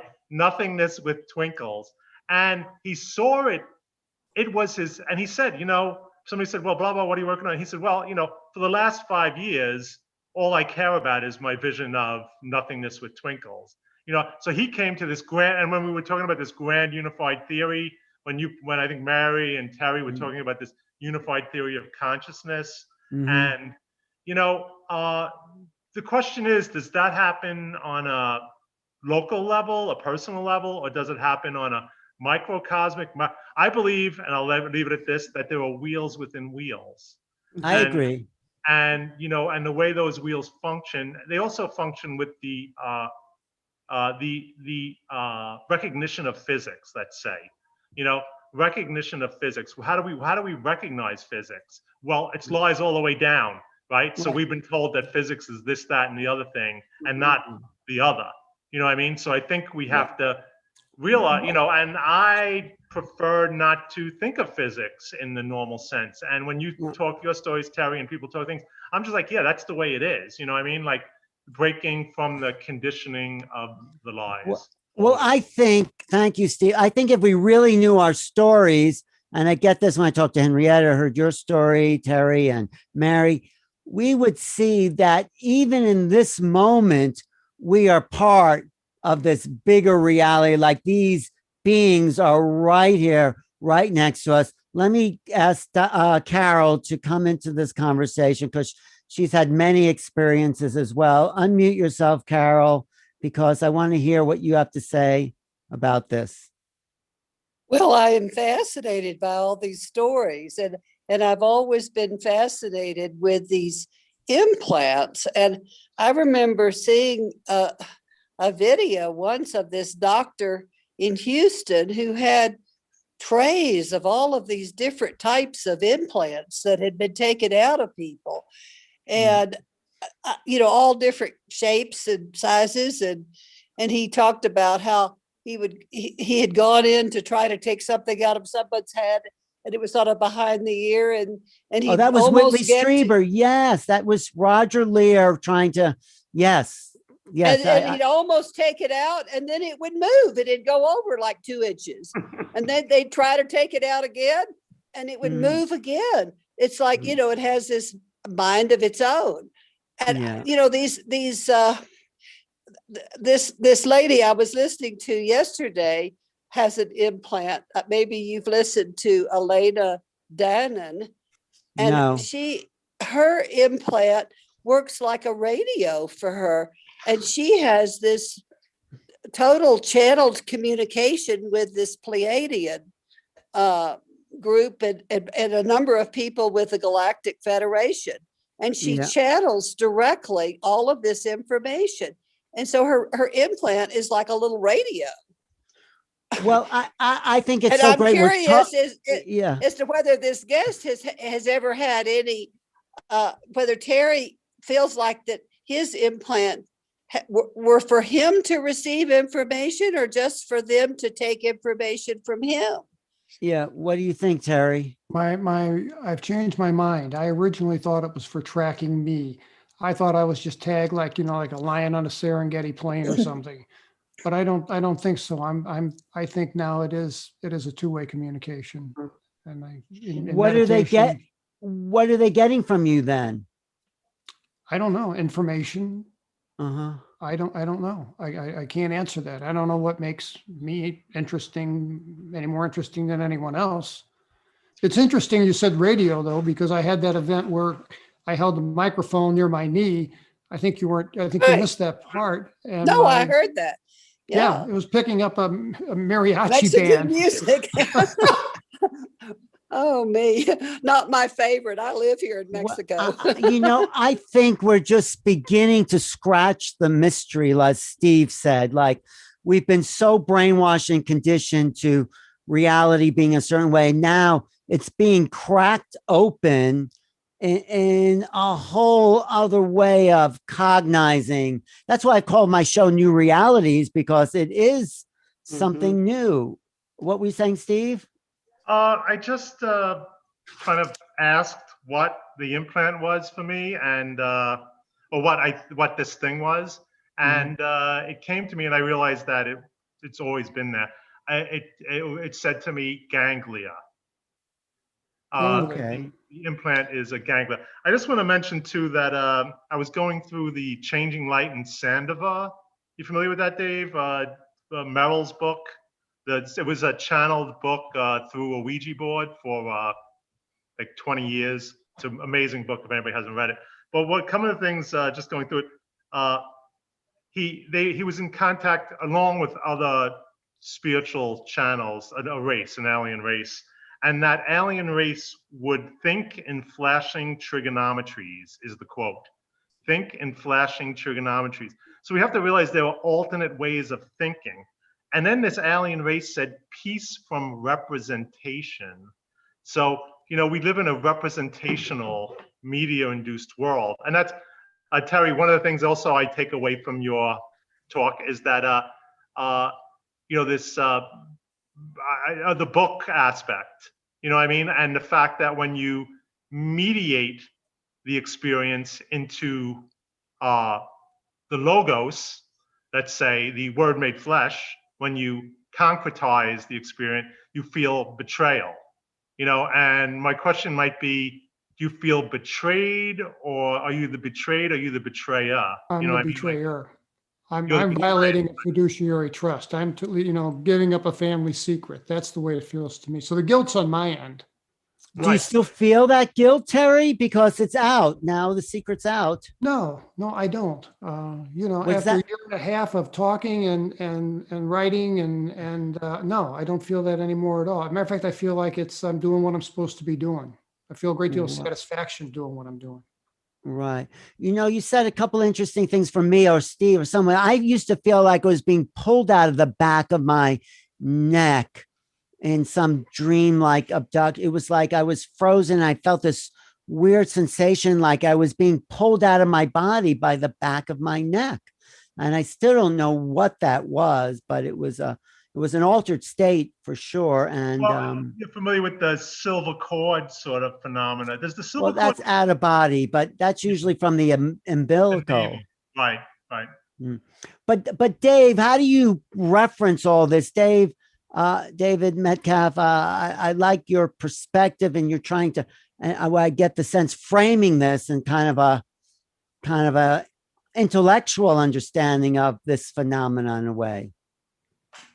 Yeah, I mean, I think that, I've been really interested in this idea, what Mary and Terry and Steve and everyone kind of has been talking about, this new consciousness. And in your term, Alan, the new realities, struck me when I saw you describing that. I was like, oh, okay, well that's a perfect, nice little capsule to put that into, but I think that some of what people may think of as the more extreme elements of these experiences, if we're going into another reality, if we're moving into a new way of looking at ourselves, it kind of takes that, you know what I mean? If you, even if you're dealing with nature, right? Like when you go and really deal with nature and actually like access all of the things that you're encountering, whether it's plant life or, animals, the weather, right? I mean, I'm from Chicago originally. I came down to rural Georgia, and actually like facing the reality of living in nature and living with nature, you're dealing with all of these intelligences, and you're dealing with your body in a different way, and accepting that, and when we move that into a cosmic scale, right, as we move that concept, we're going to be facing these kind of things that are, they're alien in the true sense that we, it's something that it's not recognizable to us, and I think these stories really help with that, Right. No, I want to ask Roderick, because Roderick's, you're coming from a kind of MUFON perspective, investigation, but are you feeling a shift of reality as you hear more and more of these stories, Roderick?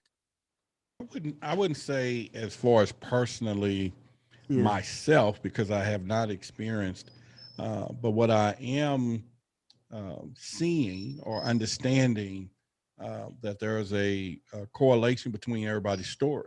And and as I hear more and more, the message that I think that some of people are given from some of these extraterrestrials are similar, and it's kind of profound, not in a negative sense, but the fact that these people over here, this person is over there, they don't even know each other, have no clue. But in the end, these things are connecting the dots or connecting. And so I find it fascinating. I find it more interesting to dig into, to listen, to understand. And now it's kind of like, okay, I have a platform that is growing. I'm hearing the message. I'm also being a conduit, allowing it to be given out sort of way, and it's just, and then with all the other things that's happening in my life that's in the same, because I've always said, I'm an investigator. We spend a lot of time trying to figure out what's flying around, but who's really paying attention on what's happening on the ground to the people, right? Except for people that like Terry that's writing their books, and you have Mary sharing her story, you sharing your story, your book, Matthew. And so there's a legion, an army of you guys that are forming, coming together. And I would love to see all of y'all on one stage someday and just let it rip. That'd be great. And Let's I do think it. that's what needs to happen. Yeah. What's that, Terry? What did you say? Oh, I'm agreeing with Roderick. I thought, wouldn't that be great? I mean, But we're but close to that with this roundtable thing. I'm so thankful you do this, Alan. oh yeah, Yes, Well, I'm talking we something just- bigger. I'm talking yeah, like a bigger. world stage. Yeah, we're Yes, getting yes. ready. We're warming up for that.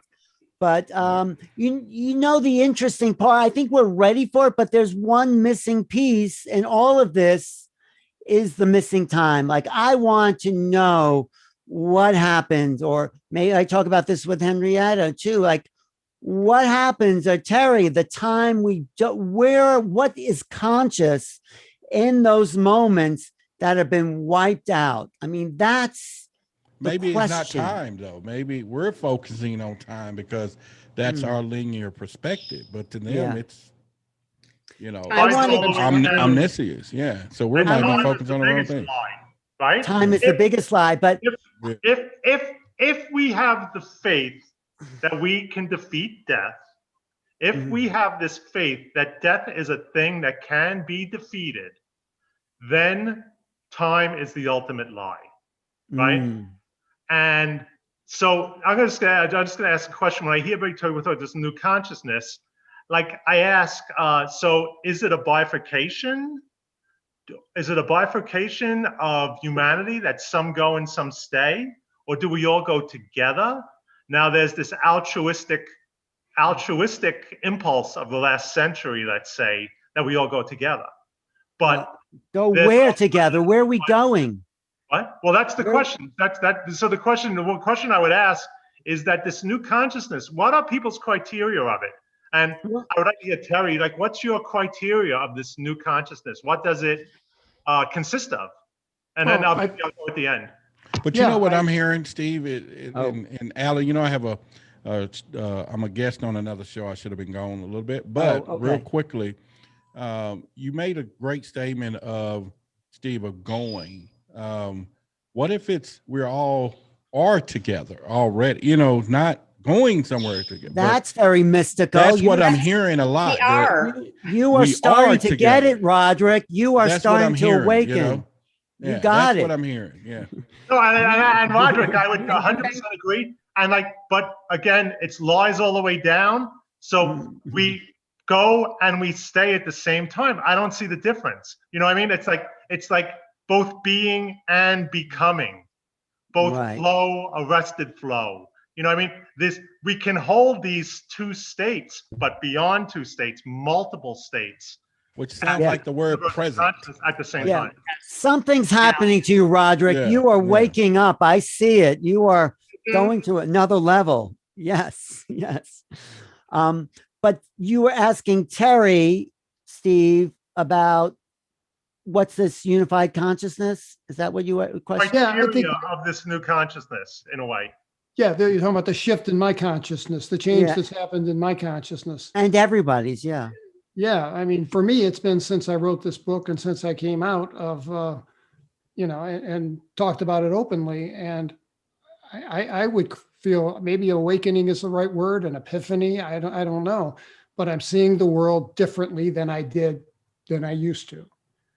And I'm seeing it more as interrelated consciousness. That's, that thread of commonality that I spoke of earlier that runs through everything, that probably goes back to some common source, some common place of origin. Where would you want to go, Terry? Like, where would you, if you could guide your own ship, and what would you like to achieve, especially in like a sort of a spiritual or metaphysical sense? What would you like to achieve? I think knowledge. I think I want to know more. I want to understand more. And I think that's the challenge. That's our purpose. Yeah.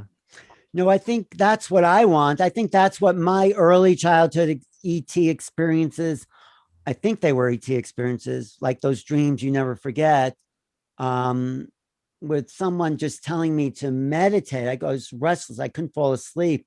I had insomnia like at 3 years old. I just remember staring straight ahead with my eyes closed and being taken or being traveled to another realm. And that became a sort of orientation to my reality as an observer, almost, not like, I don't know what all the drama is about here, Why are all these people running around upset and this and that? I mean, it's just strange. I mean, we're all part of it, but Henrietta and I talk about that, right, Henry? Did you get a similar feeling with your early childhood experiences that there was this bigger level that? Yeah, it's just sort of like longing to get to that, to what was really going on. But then things like school and humdrum routines really got in the way. But I was really interested in what Steve was saying about and David. This sort of, it made me think about our bodies. Our actual bodies. We're embodied beings. Oh wait. And I'm interested. Wait, let me just interrupt for 1 second. Terry has to leave soon. He has another event, and maybe Roderick does too. Okay. But so hold that question for a second. Terry, any final words you want to leave us with before? Just sorry to interrupt you, Henrietta. No, I think it's been a marvelous discussion, and I thank you very much for inviting me. I'm glad to have been part of it. And thank you. And your 2 books again are Incident at Devil's Den and Devil's Den: The Reckoning. all right. And there's a lot more to it than he's told us here. So we're going to maybe come back again sometime. Thank you, Terry. And yeah, I enjoyed the dialogue very much. And come back anytime. And Roderick, you have to go. Roderick, just tell us how we find you every week, twice a week, 3 times. You find me right here. Yes. Well, basically, I'm on Clubhouse twice a week. I'm not hard to find, even though it's just audio, but you still can hear the voice, Right. Clubhouse, if you are on an iPhone, you'll be able to come there and listen. But then I also have a YouTube channel, Extraterrestrial Evidence. And then there's a podcast, Extraterrestrial Evidence, as well. So either which way, you can find me there. But other than that, wherever you see Alan, I'm just not far behind. I'm not in the car. You don't let me in the car. No, you're there. You're with us. Roderick's doing. I'm in his phone though. You know what? No, you are doing great work, Roderick. Really, as like a rookie in the field, you have come up through the ranks. You are a very important contributor. I have found the cookie. I think I can honestly say I found it. But other than that, it's been a pleasure for being here. And Alan, I forgot to tell you, you were supposed to be on that same show I'm going to now. And I didn't. Oh, what show is that? No one. I didn't. I was texting you earlier. Oh, right. Text me. I didn't see. I'll join after I finish this. Okay. Yeah, they mentioned it to me. And you 2 guys from Texas meet up sometime. Okay. Yeah. We just swap numbers. We're going to do that. We just swap numbers. So we're going to do that. All right. Okay. We're going to continue for a little while. Thank you. I'll talk to you. I'll join you in after this is finished, Roderick. Thank you. Okay. All right. Thank you. Take it easy, Roderick. Okay. All right. You too. Always good. Bye, Roderick. Bye-bye. But Bye, Roderick. Bye-bye, everyone. Yeah. So how do we put all this together? I mean, people are having incredible experiences, and I have a question, Alan. Yeah, sure. This is so I just wonder, what does anybody think that the UFO experience, how it ties in with the utopian impulse of like the 20th century? You know what I mean? Well, I think it represents, whether it is or not, it represents a utopian ideology, potential. I'm not saying it is that, but the movement towards the ET, it's a utopian, I would say almost a fantasy, because who knows what it will really unfold. A utopian impulse, And yeah. I'm going to just, I'll shut up, but I'll just say that one of the things that I've been one of the little things that lays in my back of my mind is people like Bucky Fuller, who had such a, Life magazine, this is going to media, Life magazine would pimp Bucky Fuller constantly. You know what I mean? It was like, and I think he was a fabrication, at a lot of levels. He's probably a smart guy, but they used him. And when Bucky said, Bucky's book, I used to like Bucky Fuller, but then all of a sudden I was looking at my bookshelf and I see the book and it says Utopia or Oblivion. Mm-hmm. And I go, well, Bucky, you don't offer me that choice. That's not your choice to offer, Utopia or Oblivion. Well, I think the same thing, you're right, can be said about the UFO. The UFOs are not, it's like people have that opinion. Either we go with them or it's oblivion, but they are not going to solve our problems. We had created the mess, and we have to find our way out of it. They do exist. I'm pretty convinced something is out there, but we have to find our way through the garbage field that we've created to become more human. That's sort of what my book is about. How do we clean up our mess so we can become more human? That's the only way we're going to meet these other beings. What if the solution is that we have to become less human, Alan? What does that mean, less human? Because what you might say is less human, I might be calling more human. So what? Well, that's true. No, that's actually really kind of. But the idea of the, I was, somebody called me last night like 12:30 from California. I was sleeping up here, and I got into, the idea now that like it's the Kali Yuga. You know what I mean? Is it the Kali Yuga that's going on? Which again is this kind of smashing of rationalism. You know what I mean? And I was that quote I read last week from Thomas Mann. It's like Lovecraft spoke about. The quote is the same when Lovecraft said, "The old ones will come and we'll have an orgy of blood." You know what I mean? And this is like enlightenment. And then there's the Land, the accelerationist guy. Are you familiar with him, Dave? Yeah, so that idea of this acceleration, that, we're racing towards something. I don't know. I'm spinning. That's what I was really careful about in my book, and not to trash rationalism, because if we do that, then we're really lost. We need to have, and I've tried to write the book along the lines of a rationalist approach with this other field, like what Ken Wilber calls the super rational. There's the pre-rational, the rational, and the super rational. And to the rationalists, super rational and irrational looks like the same thing. The primitive worship of the sun, maybe they weren't primitive, but then the super rational that then welcomes the divine in all things. So without throwing out the rational is the integration. So I think UFOs do have a rationale, but we're not at the level where we can comprehend it. That's the issue. That's what do you? And this super consciousness that Terry was talking about and Mary was talking about, this idea of expanded consciousness will allow, and that's like a criteria. Let's say when I was asking criteria of this expanded consciousness, is the perception or the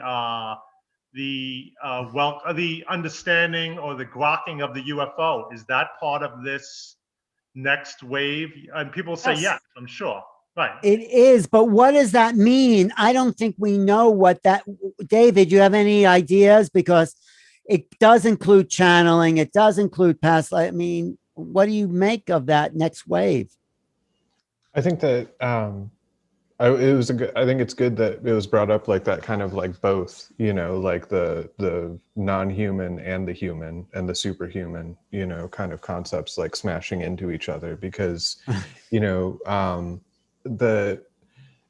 again with like the nature stuff, I've got 3 dogs, and learning to understand them as an intelligent being that you can communicate with in the same way that you can communicate, well, sometimes better than you can communicate with people,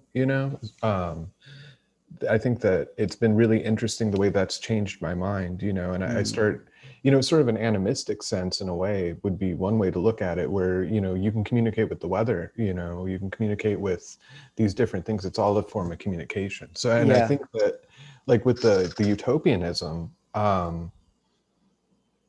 mean, it's interesting because it's like with where Steve's talking about like lies all the way down, we have all of these like these ideas that sit on top of it. I've been looking at, I watched Calling All Earthlings about Van Tassel. And I realized that my entire idea of Van Tassel had been mediated and it was garbage. After I watched that documentary, I was like, well, this isn't what I thought. I produced that documentary, actually. Yeah.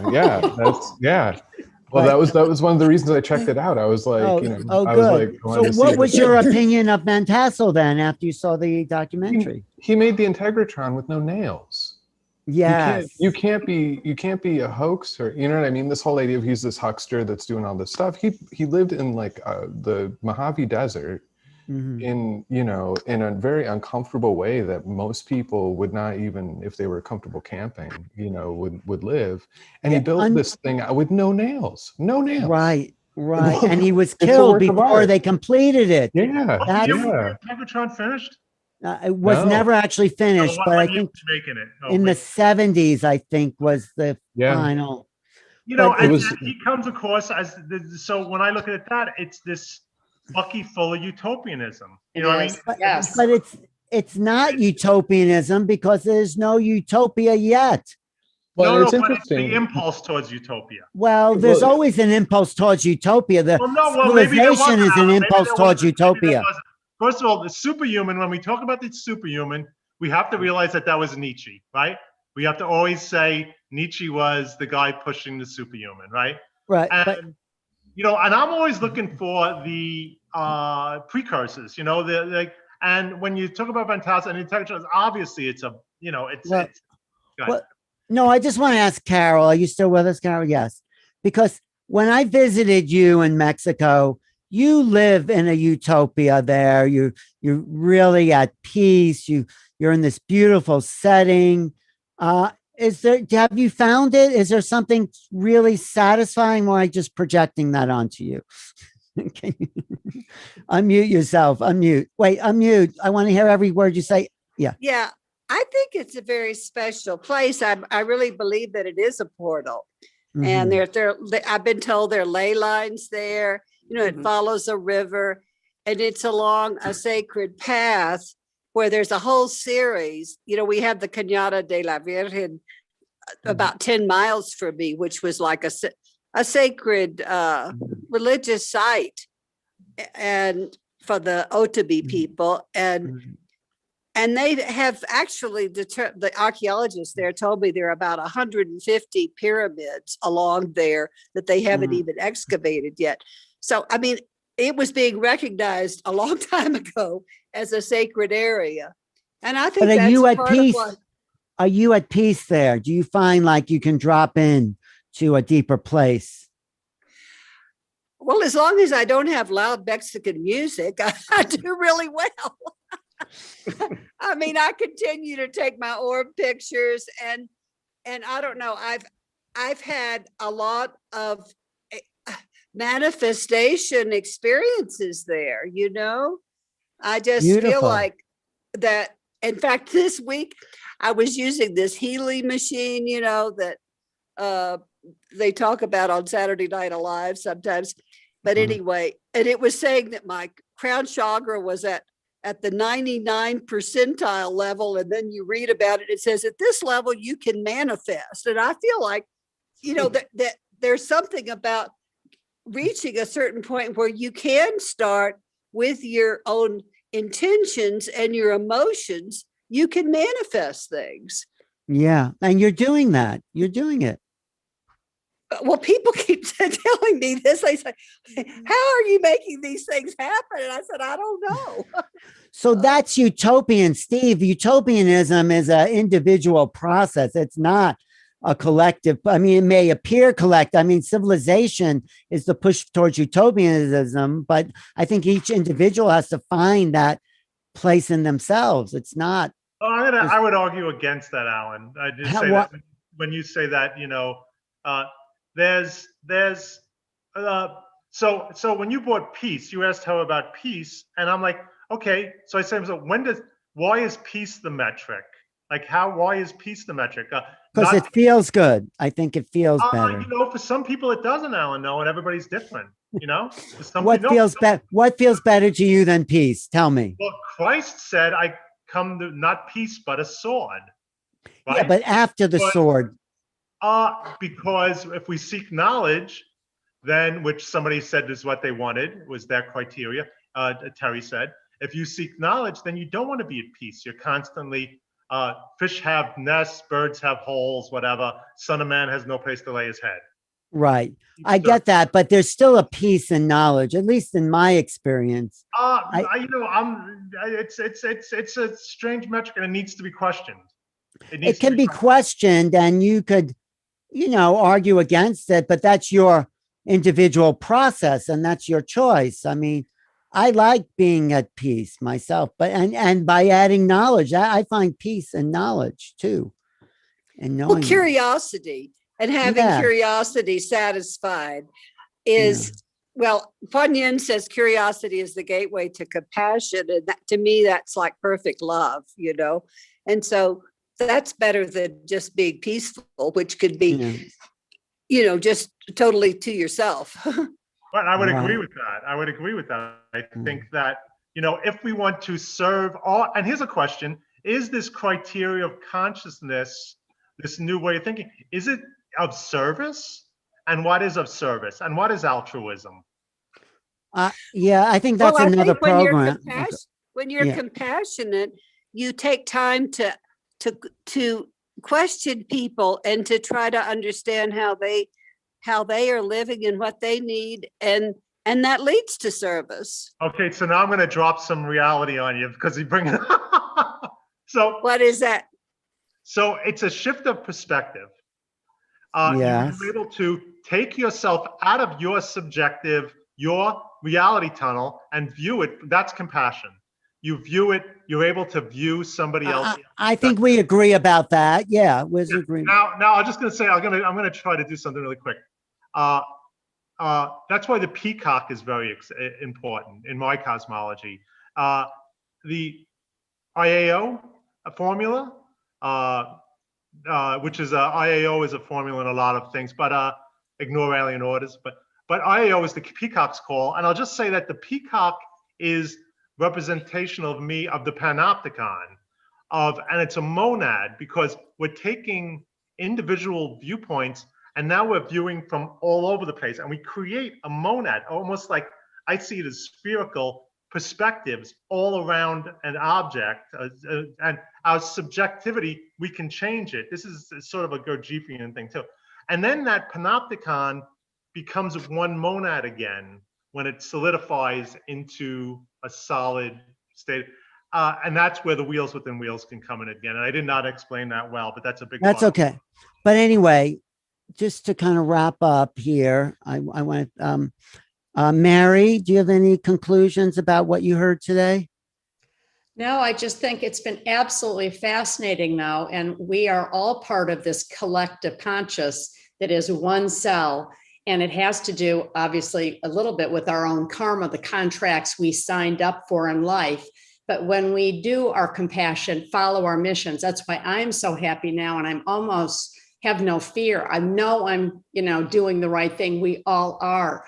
We are here to help be the love army and the unity army and to really help shift. We are in it right now. It's been 7,000 years of patriarchal control and command. We are shifting now more than we ever have. And it's just beautiful to have these conversations. Last week and tonight, the only time I've ever talked about this in my life to anybody other than my son, who doesn't think I'm completely crazy. So I really love this. So let's continue, please. Okay. I'm so appreciative of all of it. Oh, And thank it's you. all Thank you, Mary. energy and Thank you, frequency. Mary, for sharing with us. I really appreciate it. Well, Thank you. it's a forum for people to share. I mean, I'll have another guest next week, but I think it's good. The question Steve brings up to keep questioning what we've accepted. And I think we're moving into something beyond matriarchy, patriarchy. I think it's totally an unknown area that we are moving into. And we keep trying to format the future. And it's like, it's a new type of hard drive that is not formatted by the old system, right? So wait, Dave, any comments about that? David? I like the to get rid of the old hard drive. That's I think that's a good analogy. Well, yeah, we don't know what it's going to look like. Yeah, it might get rid of the patriarchy, but we don't want to replace it with anything that we know. I think the UFO, if it represents anything, it represents a totally unknown reality. That's love. Yeah. Well, love is still the known. I mean, yes, it might be that. I'm not saying it's not, but I think there's something we have yet to get collectively that might be landing. Well, Alan, why? And this is not. I'm just Yeah. curious. Why do you use the word collectively? Well, because we are in this together. If you haven't noticed, Steve. Well, we are and we're not. I think, you know, and no. I get that impulse. I understand that impulse. I'm a relatively compassionate guy. Okay.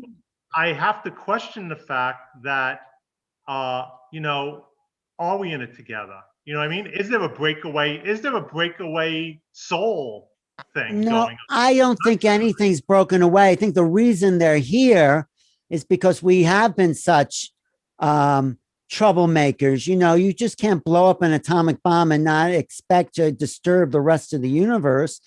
I think we are in a matrix, whatever that is, of consciousness being connected. What do you think, Carol? Do you think we're all in this together? Well, you know, I think that as we increase our frequency and that where we are able to relate to the matrix around us, that we're able to create, I don't know, to create things in a way that we have not been able to do before. And Right. I do think so. to me, that's part of what this whole new age is going to be about. Well, I was going to actually bring up Carol a couple minutes ago, but I decided not to. Duchamp and the creative act, and Duchamp's hope to create an androgen. You know, I will just say, Dave, do you know about when this is a great story, and it's worth me saying, the Yet Tant Dan in Philly. Has everybody seen the Yet Tant Dan? That was the artwork that Duchamp worked on. Well, the Yet Tant Dan is a closed-off box with a naked woman behind it, and Duchamp worked on it in private. Duchamp's really famous lecture is called The Creative Act. So, Cal, when you talk about creativity, the creative act is, you know, very important for me, and it's what brings, in a way, Whitehead and McKenna said, novelty into existence. So we defeat entropy by bringing the creative act into the universe. But Duchamp, and this is the wildest story I've heard in the last. Duchamp has a Yet Tant Dan, and you view it through this two peepholes in a wooden door, and you see this tableau that he built behind it. Some guy said like 4 years ago, he built the Yet Tant Dan, he built a scale model of it, and when the lights are on in the Yet Tant Dan, there's a wall in the Philly Museum across from the peepholes, a camera obscura appears. And have you heard this, Dave? Have you ever heard this story? No, I haven't heard. I've seen the exhibit, but I don't think he says that the camera obscura projected out of the environment of the Yet Tant Dan is Rose C'est la Vie, Duchamp's female counterpart that he would model as. So now you have this hyperdimensional woman, not hyperdimensional androgen projected on the wall. You know what I mean? So to me, when you talk about Mary, the patriarchy and the matriarchy, I see, you know, there's the trans thing, you know what I mean, which I think is a kind of smokescreen in some ways. It's important, but it's a smokescreen. But you have Duchamp 50 years ago with this projected light being, this being of light, this androgen of light coming out of this obscure artwork. I mean, to me, I just said to myself, geez, well, there it is right there. You know what I mean? And I know that's... Well, I do think creativity is the key to the future, to bliss, to knowledge, to unfolding the unknown. I think that's really my favorite. And I'll just say not creativity, but the creative act. The act. Well, I see that as creativity. Yeah. The Greeks call it poiesis. Right, and I call it muthos. Muthos is the air coming out before it's the logos. The logos is the word made flesh, the concretized word. But the muthos is the word as it leaves your mouth before it becomes anything. But poiesis is calling for something from the unknown. So anyway, there's lots of definition. Thank you. Any final words, Carol, about anything? Oh, just that our intentions are very important right now. And I think, the message that Elena was giving yesterday, apparently there's going to be a lot coming out in the next couple of weeks that will be very shocking and unnerving, and photos and a Wait, reality that most people don't want to face. Wait, And I think who was giving that out yesterday? this is Elena Donnan, who was bringing this information from the Pleiadians, from the Where I'd like to interview her. Where is she based out of? Well, she's French, but I'm not sure exactly where she's living right now. How could I find her? Just go to her website. Okay, I'll find her. Oh yeah, someone wrote about. Yeah, she's someone just amazing. wrote about that. And anyway, I just think she was this was like an emergency message that came through yesterday, and it's basically that about staying focused in a very positive way and letting all of this stuff that's coming up just be like the dirt that's having to come up for us to clean house right now. And I agree just with love that message. Thank you. I'm going to look her up and have her put the message on this channel. Thank Good. you, Mary. David, any final words from you, or did I ask you that already? I really enjoy these meetups. So thank you for hosting. Yeah, I think thank you for saying that, because I just want to plant ideas that you really can't find on television, mainstream television. You can't find these discussions anywhere else.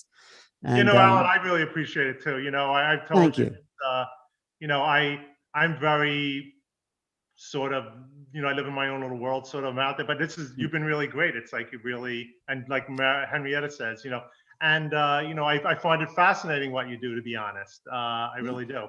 Well, thank you. It's all a prelude to my new book for people who are interested. Making Contact, where I do discuss many of these ideas, but more you can get this on Amazon. And but the book covers one angle. I think these conversations kind of pick apart the intricacies of this text, because that's just, it's many different versions of the phenomena from people like Linda Moulton Howe. But I think here we can, argue with each other and discuss and break it apart. So thank you, everybody. Thanks. And thank you, everyone online. We had a really good chat here tonight online. So we had someone mentions Elena Donnell, actually. And yeah, lots of great comments. Who is Steve? Interesting guy. That's the last comment. Thanks, everybody. And again, thank you, Alan. And always nice to talk to you guys. So okay. Steve, can I give him your last name? Do you have a website? Well, you can go get the Corona Tarot, right? Yeah, Corona Steve did the Tarot. Corona Tarot. Steve Spear, Speer. Right. He did the thing called the Corona Tarot, really creative deck about the state of the world as it was. All right. Thanks, everybody. See you next. Thank you. Hopefully Thank next.